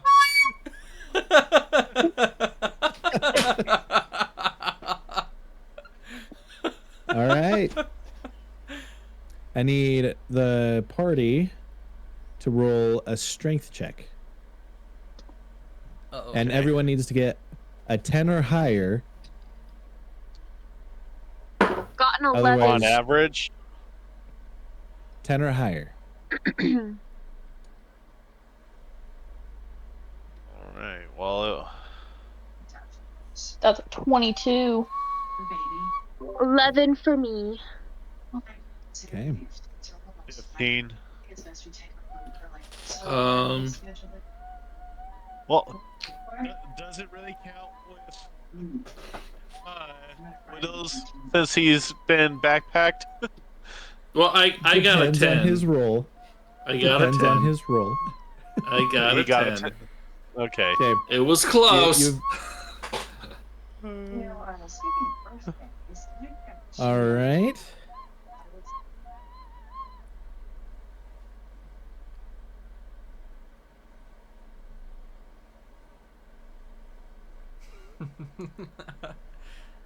Can't wait to see how this goes. So if this doesn't work out, there's a more scientific method we can go about this to reduce the impact of the wind blast on us. But I need to see what comes from our DM first. For a fraction of a second, there is nothing beneath River Reaper but air, an endless expanse of void that swallows all thought, all control. Their stomach lurches as gravity asserts its undeniable authority, yanking them downward with a force that feels as though the very earth has betrayed them. The bridge, once a solid and dependable structure where you stood, has vanished from underfoot by the gust of wind, and in its place is only the abyss.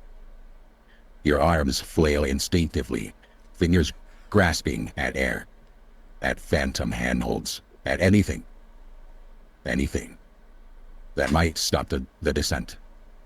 A scream claws its way up your throat, but it's only half formed, cut off by the wind that rushes past you. Howling like a beast, delighted in its hunt. Your heart hammers against your ribs, beating in time with your rapid, desperate breaths. Then, sudden resistance. A violent jerk. Pain explodes through your torso as the safety line, forgotten in the chaos, snaps taut. Your entire body wrenches midair, yanked backwards so abruptly that your vision blurs with the force of the stop. The harness bites into your ribs, rope digging through layers of cloth and armor, straining against the weight of your fall. Your spine arches, muscles screaming in protest as momentum tries to continue its cruel descent, but the line holds fast. Above, hands grip the rope, your allies, faces contorted with strain, determination, and sheer disappointment from one in a baby carrier. The one holding the anchor point grits their teeth, boots digging deep into the rocky cliffside for leverage, veins bulging with exertion, as they refuse to let go. Another leans over the edge, reaching out, their fingers outstretched, desperate to grasp. You as you dangle before the rope slips, before fate decides otherwise. The party pulls and tugs. And finally, the relief is instantaneous, overwhelming as you emerge over the cliffside. Everyone collapses, gasping, their hands still trembling, clutching at dirt and stone, as if to reassure themselves that yes, it is real, what we did happened, and you yourself are still here, still alive. The rope is loosed, and the pressure around your ribs releases, but the ghost of the sensation lingers. So all I saw in my head, like, that was an amazing narration, but all I saw in my head was he like got blown off, and like, you know, there's like the wall of the cliff and stuff like that. He swings down, hits the wall, and like all we hear is just like the blast of one note from the rook. It's just like a.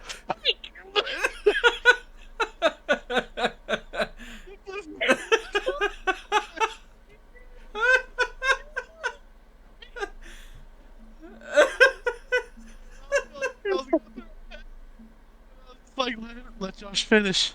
Let him finish. Let him cook.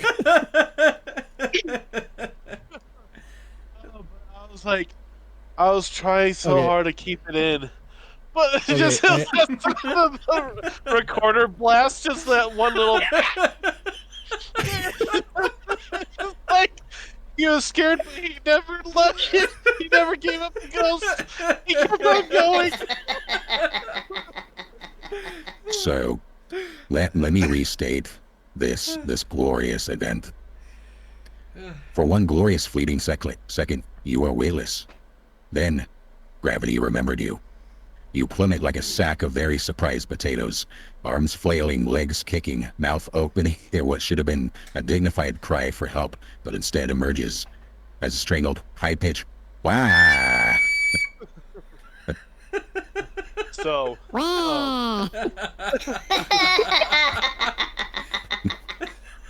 So. The bridge you were definitely just standing on a moment ago is now a distant dream, replaced by the open embrace of the abyss. You might have been at peace with this, if not for the rope tied around your waist. With all the grace of an angry fish on a fishing line, you jerk to a sudden, gut-punching stop, the harness yanking tight around your midsection like an over-enthusiastic belt, trying to squeeze them into last year's adventuring gear. Your limbs snap outward. Your body swings like a human pendulum, and for one glorious moment, you are flying. But what goes up must smash into a rock wall. Thump. Scraping So- along the top. The same thing happens and you are saved. So this all happens, and like I check on Reaver Reaper. Okay, so It didn't work. Wait. It didn't work. No, it worked. It worked. Look, you're here. You are here. It worked. Now, this time, do you want to try that again, or should we, get someone a little bit more fresh on the tiles? I sigh. I'll do it again. Okay. So, you do it again, right? Yep. This time, don't walk. Belly on the tiles. No wind can get underneath you. We're not like any kind of wind that buffets against you. No. Like, it's gonna blast at you. Yeah, but and I'm gonna like, but do this. And how tall is your character? My character is about 6'2". Oh, great. So your wingspan is longer than the bridge is wide. So you can grab on the sides, stabilizing yourself, and with you belly crawling, like, you know, like just belly clawing across this thing, holding onto the sides, you're gonna be way more safe against these blasts of wind. And if I'm wrong, we got you. We did There's it like once, a we can rogue. do it. There's a rogue sandbag just. What are your thoughts? Tell me. Look, it sounds like a great plan and everything, but the only concern I have is, there's some tiles that shoot fire down from the sky. Little worried about those. I got it. Don't worry. I will be your guide. Let me be your eyes. Sounds like a plan. I get down on my belly. And Let me be your wings. Okay. So We can't hear that. Sorry. It's okay. Oh wait. What? You're 6 feet, right? Yeah, 6'2", yeah. How athletic are you? Oh. Well, not really. I have a -1. Okay. Scratch that thought then.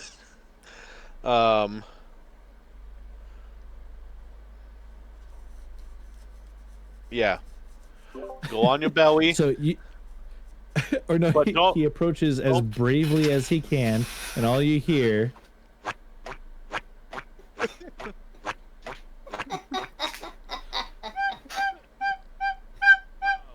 So get down. Not put your hand over the tiles of the first row. Stay on the left one, but hold right in front of you. Even have your legs on like the solid ground. Don't even be on the rest of the bridge. Just right there, baby. Let the blast happen, and then we move. Yep. Let's do this. I get down, and I begin to pull myself over the left tile, as we once did before, in a much more aerodynamic fashion. So I will say.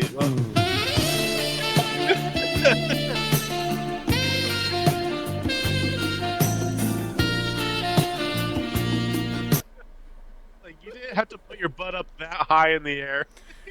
Of course I did.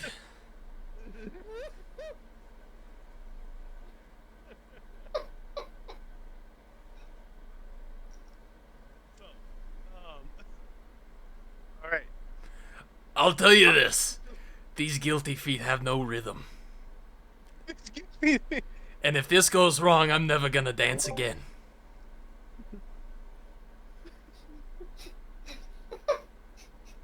Not even at your son's wedding day will you be able to do the father-son dance to help him.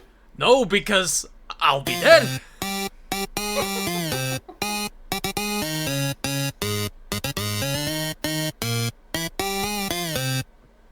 That's the father-son dance. Count me in. Okay, so to make sure that we can actually return to form.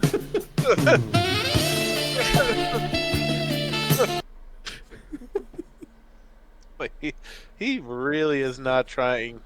Like, if that wind hits his backside at the right thing, I think we're gonna hear a different whistle.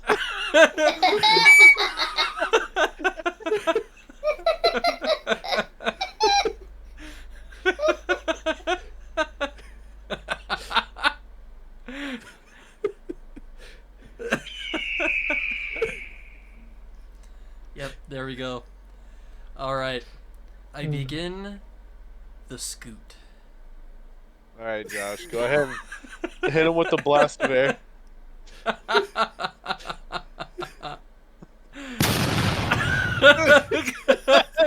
That one hit a little harder this time. Holy cats! Did anybody get the license plate of that one?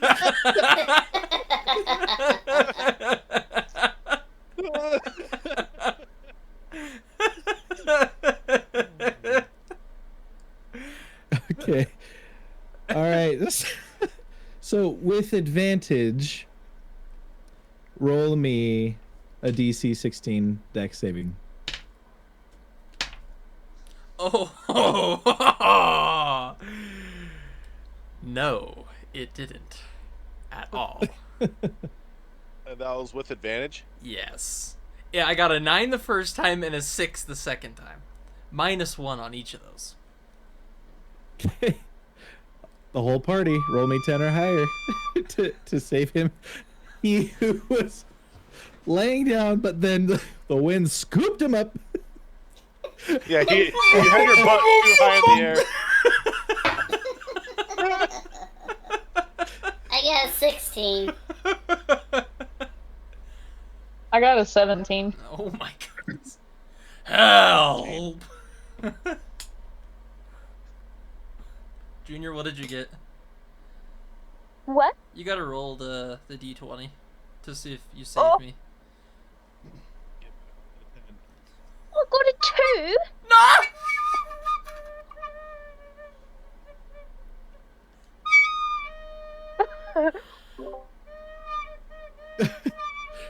Okay, so everyone passed except for Cricket.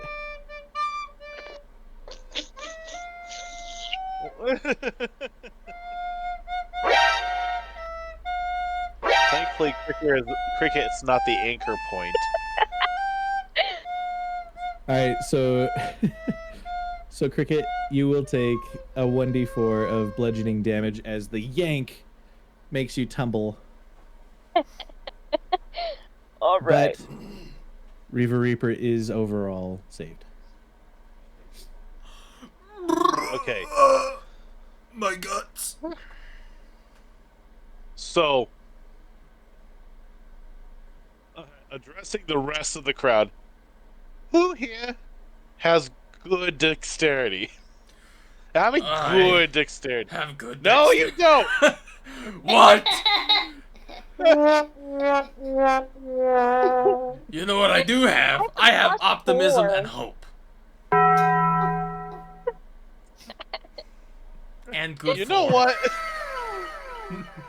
You know what? After the magical display of cheeks, I'm wondering if you should just try to jump go past the first 2 rows and try to jump and land way on to the right side where it's all walking and stuff, and then we'll figure out what that actually means. You got it. I can do it. But before you jump, I'm gonna pull out a second rope. I'm gonna try to go across your midsection as well, around the armor, making sure it doesn't crush you and stuff. And I'm gonna readjust the one that was around your waist. So I want this rope to make it so that it's gonna catch you, hold you, but not give you rope burn, crush you any more than it already has. That way you're not going to be taking any more damage from the rope itself. I put my hand on Anvil's shoulder and I say, "My ribs may be broken, but my spirit isn't." That's great. Keep that energy. Keep that energy. I'm going to keep on tying him around. And so now we're going to have 2 ropes. And is there DM, is there any kind of permanent anchor structure? Is there a stalagmite that's around us, or is there some sort of thing that we could tie the end of this rope onto. That way, if our strength fails, that can become a solid anchor point for our kite. How long is your rope? It's 60 feet. Okay. So you'd be able to tie it with reasonable reassurance. And let's see, the total length of the bridge is 35 feet. Yeah, don't worry about it. But You there can is find one. You can. Okay, and I can wrap it around, tie that on. Okay, so I'm going to wrap it around both ropes around a very strong, solid anchor point. That way, if our strength fails us, we have a safe guard on that. And so, okay. All right. What's your strength score, Reaver Reaper? Oh, it's a 0, so it's not really helping or hurting me, so we're good. Yeah, he's an average person, so. So your max running jump distance is 10 feet, and your max standing jump distance is 5 feet. So he has to run and jump, and then he'll be able to make it onto platform 6. Row 2. Wait a minute. 5 feet. So where it starts, 5 feet is the end of row 1. Okay. 10 feet is the end of row 2 and the beginning of row 3. Okay, but you said 6. Okay, well, no, I was referring to the tile that is like number 6, because on the right side of row 3 is number 6, which is the rocky one that goes click. Yeah. Okay. So my question is, do you think I could use somebody's mage hand as like a launch pad? So that way I could basically just negate. It can only lift 5 pounds. Well, that's all I need. It's a solid surface for but a moment. It's like stepping on a piece of cardboard to jump. Fair. Okay. I just break it. But wait, if it helps him believe, if it helps him soar. Actually, no. If anything, the mage hand will push him forward. It'll help guide him. Be part of the forward momentum. Okay. I think that's a good idea. So he will definitely make it onto row 3 instead of like that, half on, half off. And so Reaver Reaper jumps and he's in the air. Ever since he got that blast up the butt, he's got this weird whistle.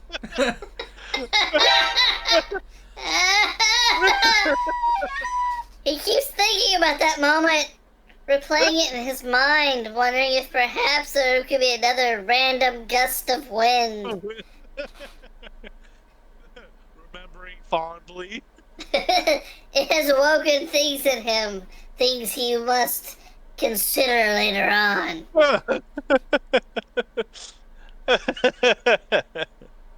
I sail through the air. I sail through the air with a slight grin on my face. There you go. Yeah, that's the one.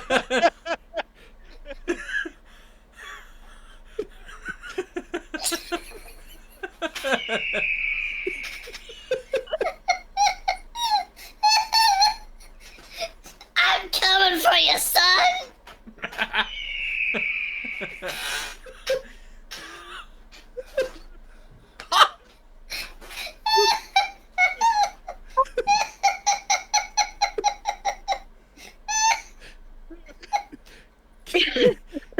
You successfully land on row 3 on the far right, and you hear an audible clicking sound. That's not a click. That's something different. That's a drive-by. Oh, guys, he jumps in the air, but there is a stalactite that was a little bit too low, and he just.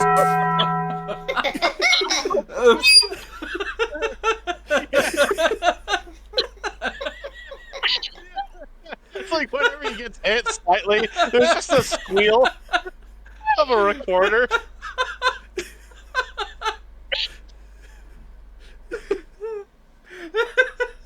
So, all right. So you are successfully on row 3, and you can make a running jump again if you so desire. I so desire. Wait. So, you are my Frogger. I am the man with the controller. So, what you have to do, and this is going to be an easier jump, and I'm saying this like trying to like project this out. What you have to do is you have to, so in front of you, like the row in front of you, the center tile, it's crumbled out. There's a hole there.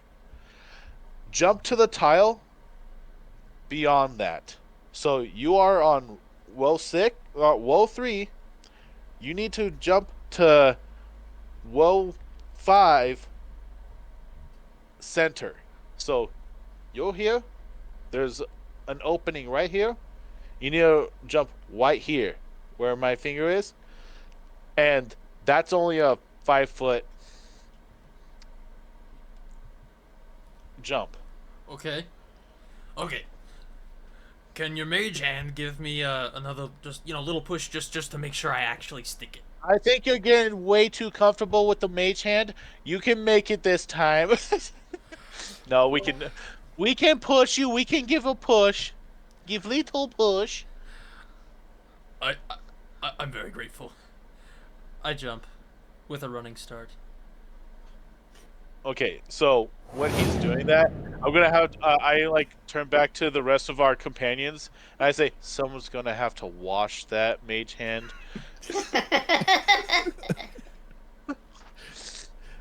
All right. So with a running start, he soars through the air.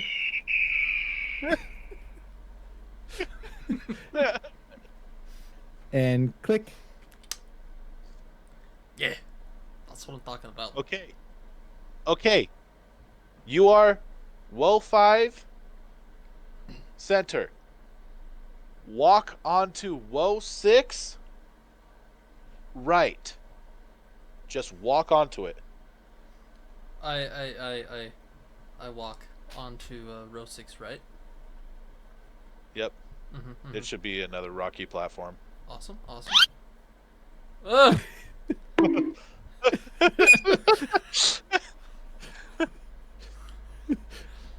There was one rock there that thought, like, I'm gonna show him. Counter.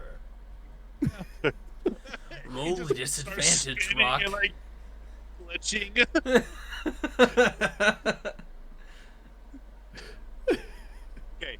Okay.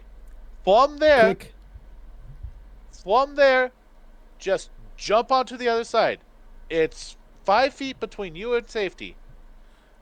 Can you give me another push with the mage hand? Just to make sure I... Thanks. Thanks. I jump. Okay. I'm gonna have my unseen servant, while he's like eagle going, give him a slap on the butt.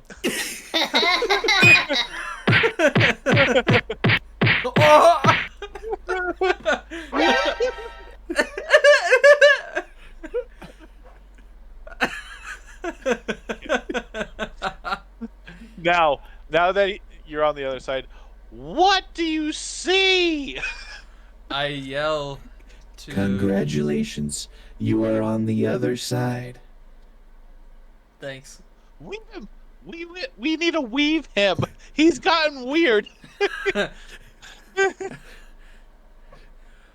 All I did was break out the safety flute, okay? I bought it. It was a nice price at Baldur's Gate. Doesn't seem like it saves me from anything, but whatever. I agree. You wanted Mage Hand way too often in unnecessary To be moments. safe! What do you see? What do I see? I roll...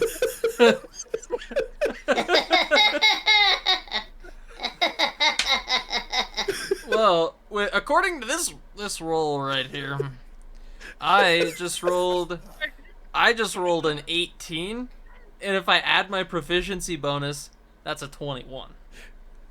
So there's a pissed off bard on the other side of the bridge that just uses all of his spell slots. Ah! No!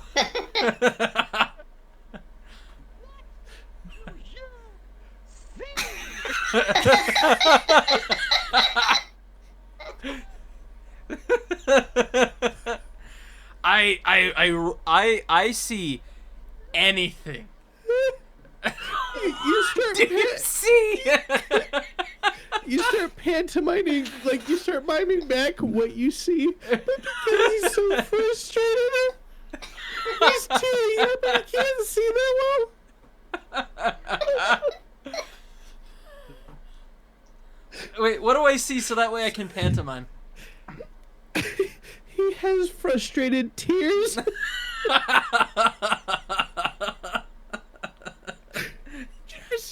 do you see?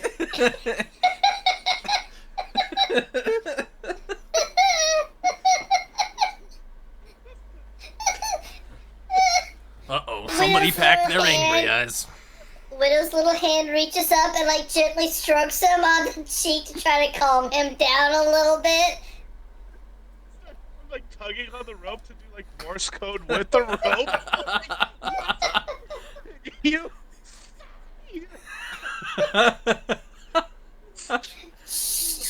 It's okay.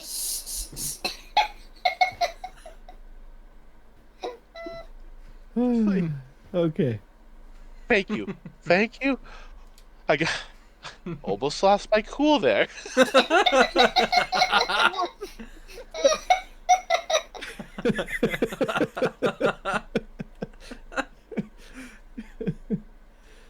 Oh man.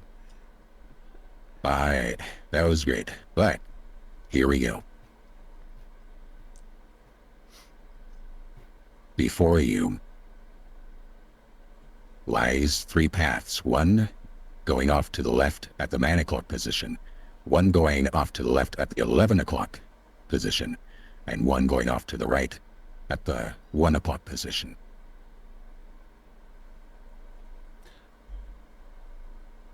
And then I relay that to Anvil. So just to make sure that I understood, there's This is what I saw. You're like, we can easily hear each other. We're only like 35 feet away. It's just a little shout. It's not even a basketball court. It's like, we're still.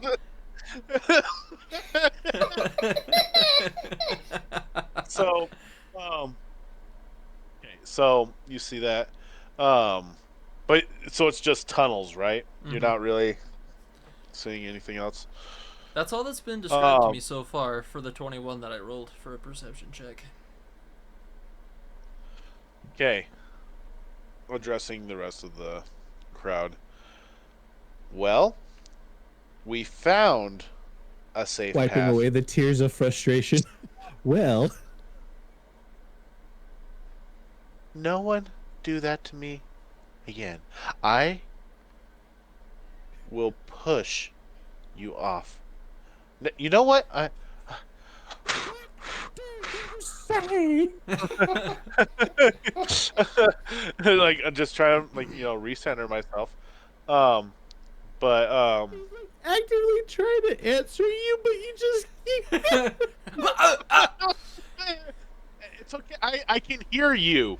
I can hear. What? This is what I can hear you. What are you saying? Every tug, it's like making my broken ribs even worse, and you just hear a little oh, Trying to like whip the rope. Just what?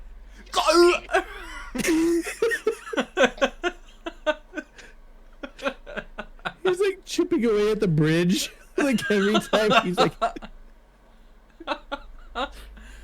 Like, for some reason, has like negative patience at that moment.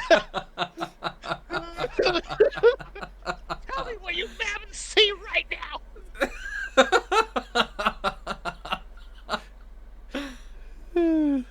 Oh my gosh. I can't do this anymore.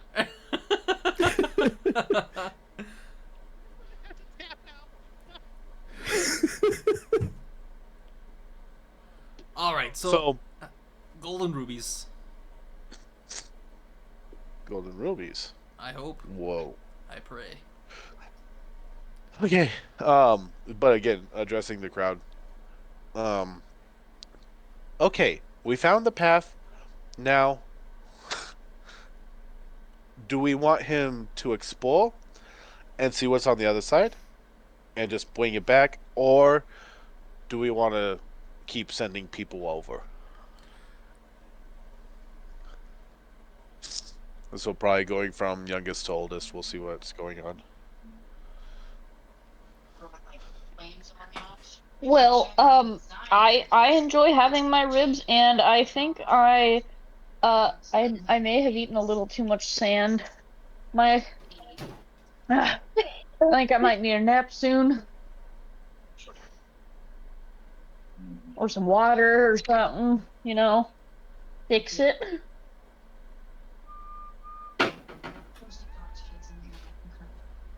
All right. So then, Cricket, what you gonna do, pal? Ape ones. Hell. I forgot. Baseboards. Rock. Wood.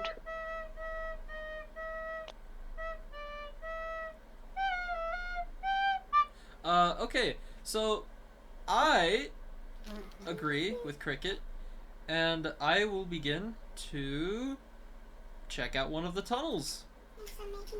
I just want to, like, I don't want to go, like, super far inside. I just kind of want to, like, look around and just sort of see if I can see, like, any light coming from any of the tunnels, or if it's just dark, or things like that. Just tell me what I see at a safe distance.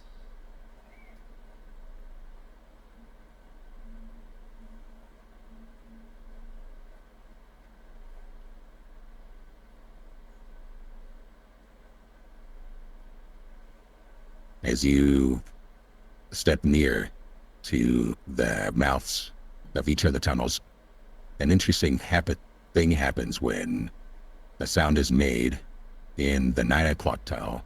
An echo comes out of the 11 o'clock tunnel, and vice versa.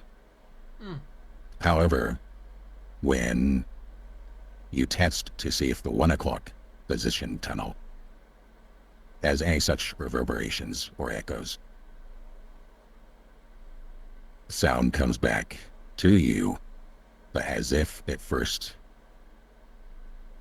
went out into a more spacious cavern. Okay.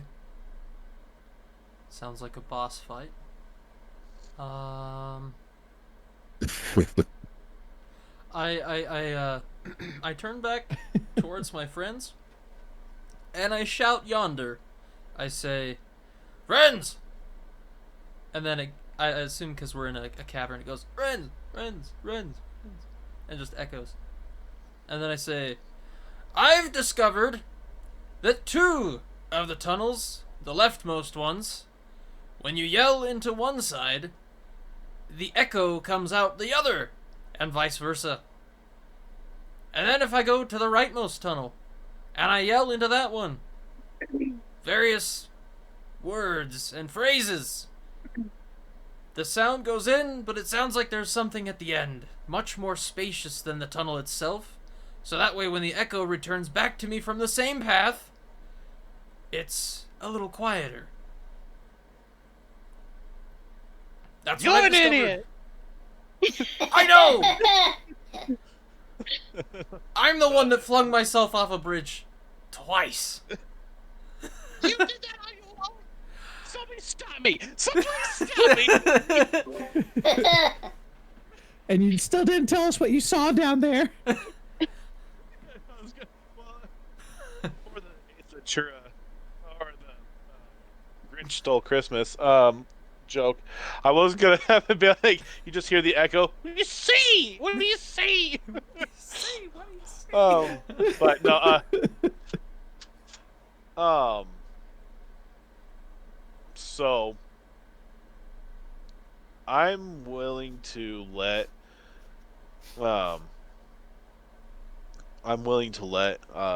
Reaver explore the caves by himself. Currently, just to be like, just to see like what's going on over there. Because I'm assuming that the puzzle itself has been solved, but now we need to either collect our boon, or if there's something that he can see where it's like, hey, there's danger over there, we need to get ready for that. But for him to go into these caves, he's gonna have to shed his harness. But anyways, so I have an idea, actually, if Okay. you don't mind. Before I go into the cave, I want to find a secure anchor point on the other side of the bridge, so that way, I can kind of make like a makeshift handrail out of the rope. So that way, if anybody else would like to cross, they at least have something else they can hold on to. That That's a they good could idea. use to maybe shimmy to the other side. Consider it done. Great. Okay, great, I created a handrail. great.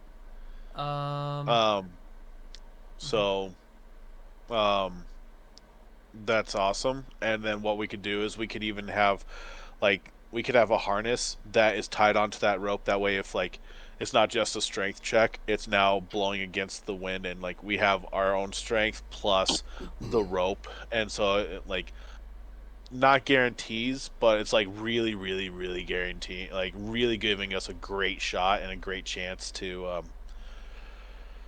not get blown off from the bridge.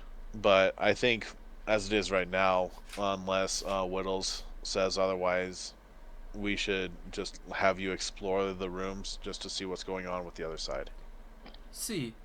So the rope handrail has been made. Fantastic. I say, if anyone else would like to join me, do so carefully. I've broken many ribs, and they hurt. But I'm okay. 'Cause I'm resilient. I can get through the... And I begin I'm a to- dad. I am a parent. I'm a father. You see And- that boy? You see your old man? That's my boy over there. That's my child. And then I turn. And I turn and I walk through the tunnel that seems to lead to a rather large open room. Carefully though. I do so carefully, with caution and care. To the fullest. It didn't work. It didn't work. We lost a brave man. We lost one brave soul, and we will remember him in deep song, and we will remember him through the ages. All right.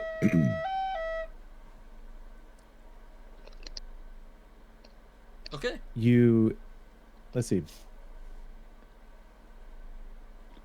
Everyone else sees their comrade bravely entering into the tunnel that is at the 1 o'clock position. And after a moment, he returns with a glittering orb in his hand, emitting a soft purple light. Holy cats. Guys, look what I found! Don't whop it! That wasn't the plan! I'm gonna talk. I'm gonna talk to it.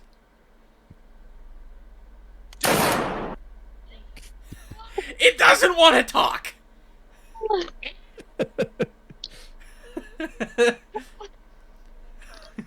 But what did you see? What did you say? I didn't. Okay.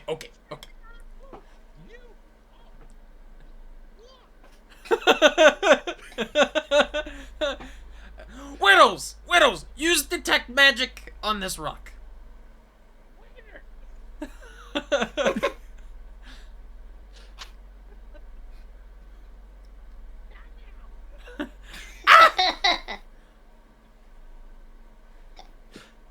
My voice is getting hoarse. Does anybody have some money?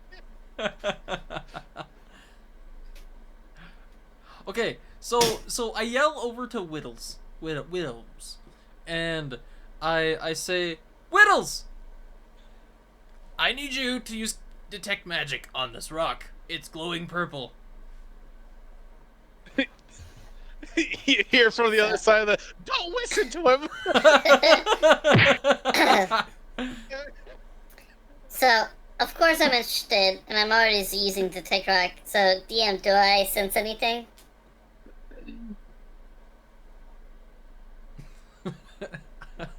I have 15 seconds to live.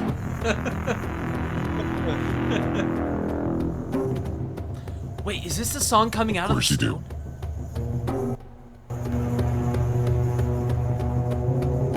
And so, what is happening before you is you, Widows, recognize the most famous of the famed, the most glorious of the glorious. That is the Orb of Vecna. The Orb of Which Vecna. is a This is homebrewed.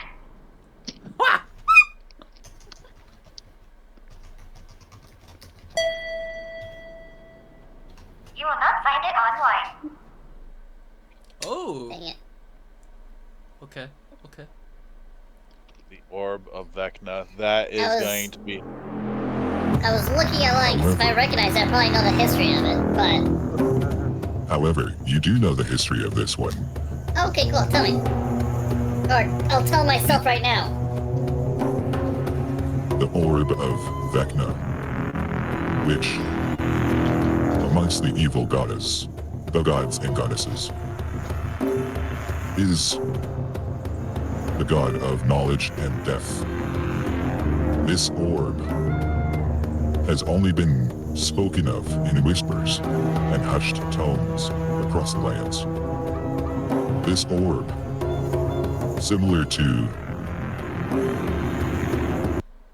Okay, first off, I have no idea why, but that's the first time I've been able to hear Mason, and he's he's playing his music over mine.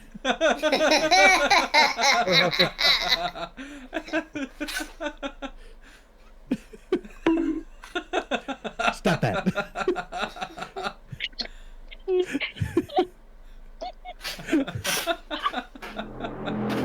Well, as I was saying, this Orb of Vecna, similar to the Eye and Hand of Vecna, is a rare and powerful object. Something of pure necrotic inspiration, even. However, it seems to be the most rare of the artifacts of Vecna, the god of secrets, the god of undeath, the god of forbidden knowledge. This right here is exactly what Caldres wanted the party to find. And you, my intrepid explorers, have found it.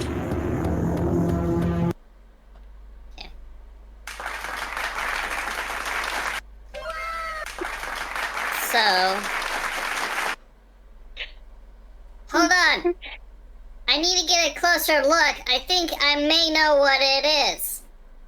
And at that point, my little sprite flies towards... Yeah, my little sprite flies towards Reaver Reaper and kind of like plucks it, so to say. And then carries it flies it back to me. and once I have it, once I have it, you just go here.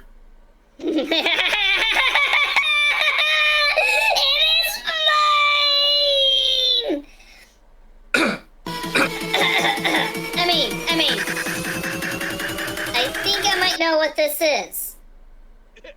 I am going. I say a choking hazard. I'll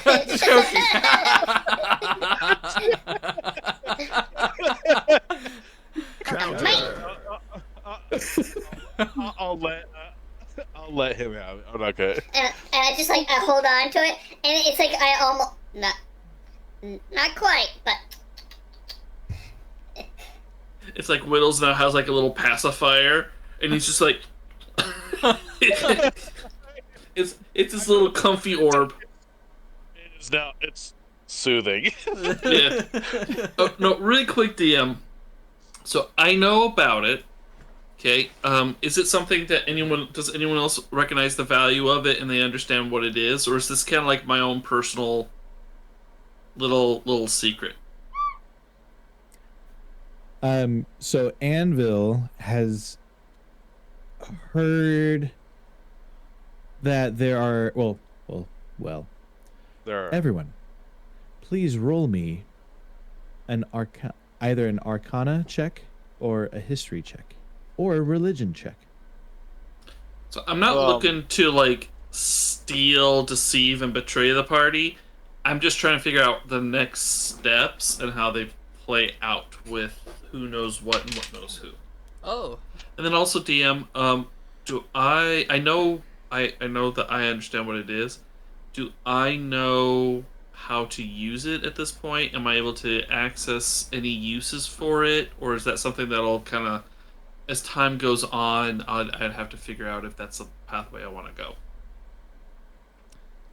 Roll for insight. I just so you know, I have a 26, and my character knows of the artifacts of Vecna, and also like, if I was to get my hands on that thing, I can cast a spell and I can know everything about it. I say to Whittles.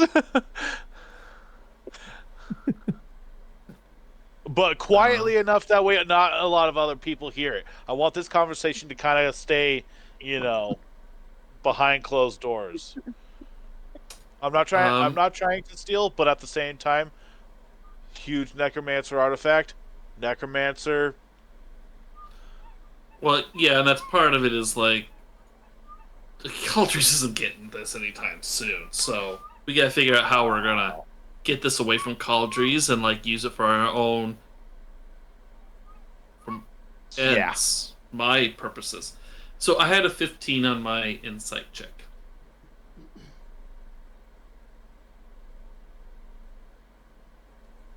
Sorry, how high? It was a 15. Okay.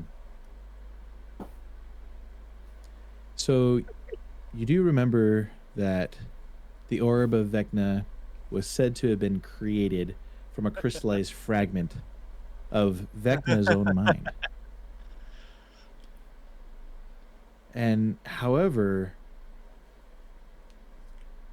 even though it's been passed down in history and texts, the secrets of this orb have only really revolved around myths and legends referred to, but oddly not in detail. Okay. So I look up at Anvil, and I kind of like just like lift up the orb above me, but I'm holding on to it really tightly because it's like I'm not quite ready to like just let him have it, but he can identify it. I'm gonna put my hand on it, and then, as my last action before we end the session, I'm going to cast the spell Identify. Okay, make a DC 18 intelligence saving throw.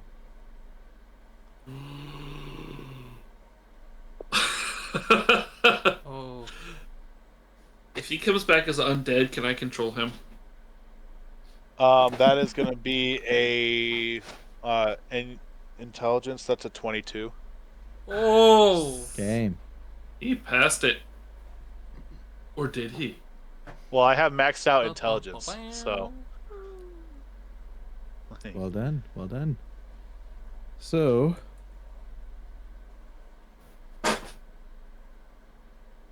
You My eyes just flash. Just flash. Little drool comes down. Hang in there, buddy. It's just an orb. It's just the orb. My orb. Not just an orb.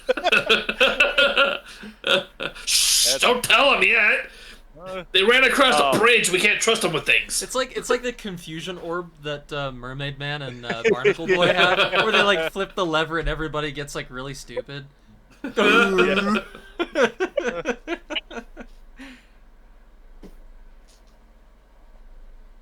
Okay.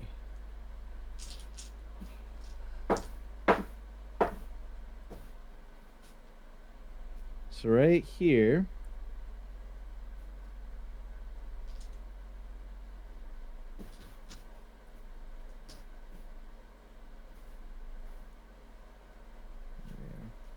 Sorry, I'm trying to make this in a good format. I'm gonna send this through the chat. The cavern is silent, a hush so complete. It feels as if the very air is holding its breath. The distant echoes of dripping water and a soft crackling of a dying torch do nothing to disturb the oppressive weight of the moment. The orb of Vecna rests in your hands, or rather in Reaver Reaper's hands.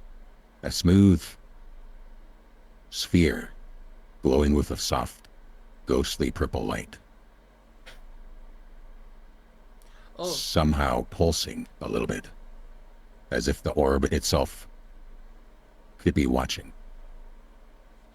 There's no warmth, no cold, just an unnatural stillness, like holding a fragment of something not meant for mortal hands.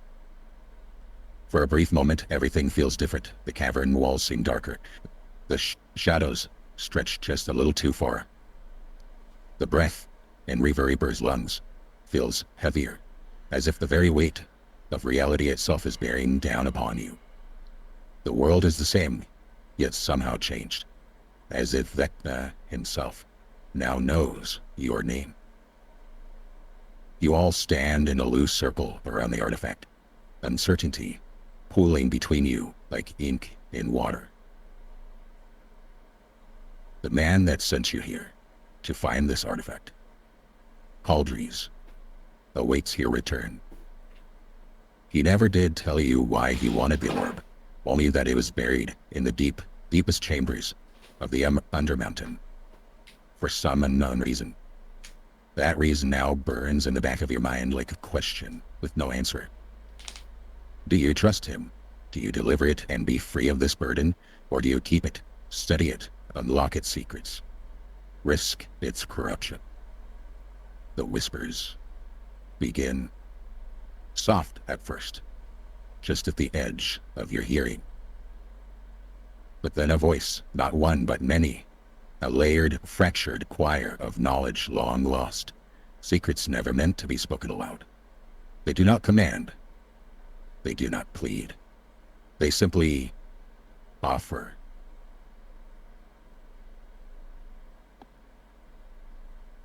A choice lies before you, knowledge or safety, power or ignorance. Step forward and you will know the truth. Step back and the world will never be the same. A gust of wind, though there should be none, at least not where you're standing, sends the torches nearby flickering wildly, casting jagged shadows across your faces. The air thickens, charged with something ancient and expected. The orb pulses, once slowly, again like the beat of a heart. And thus ends our session for tonight. My precious.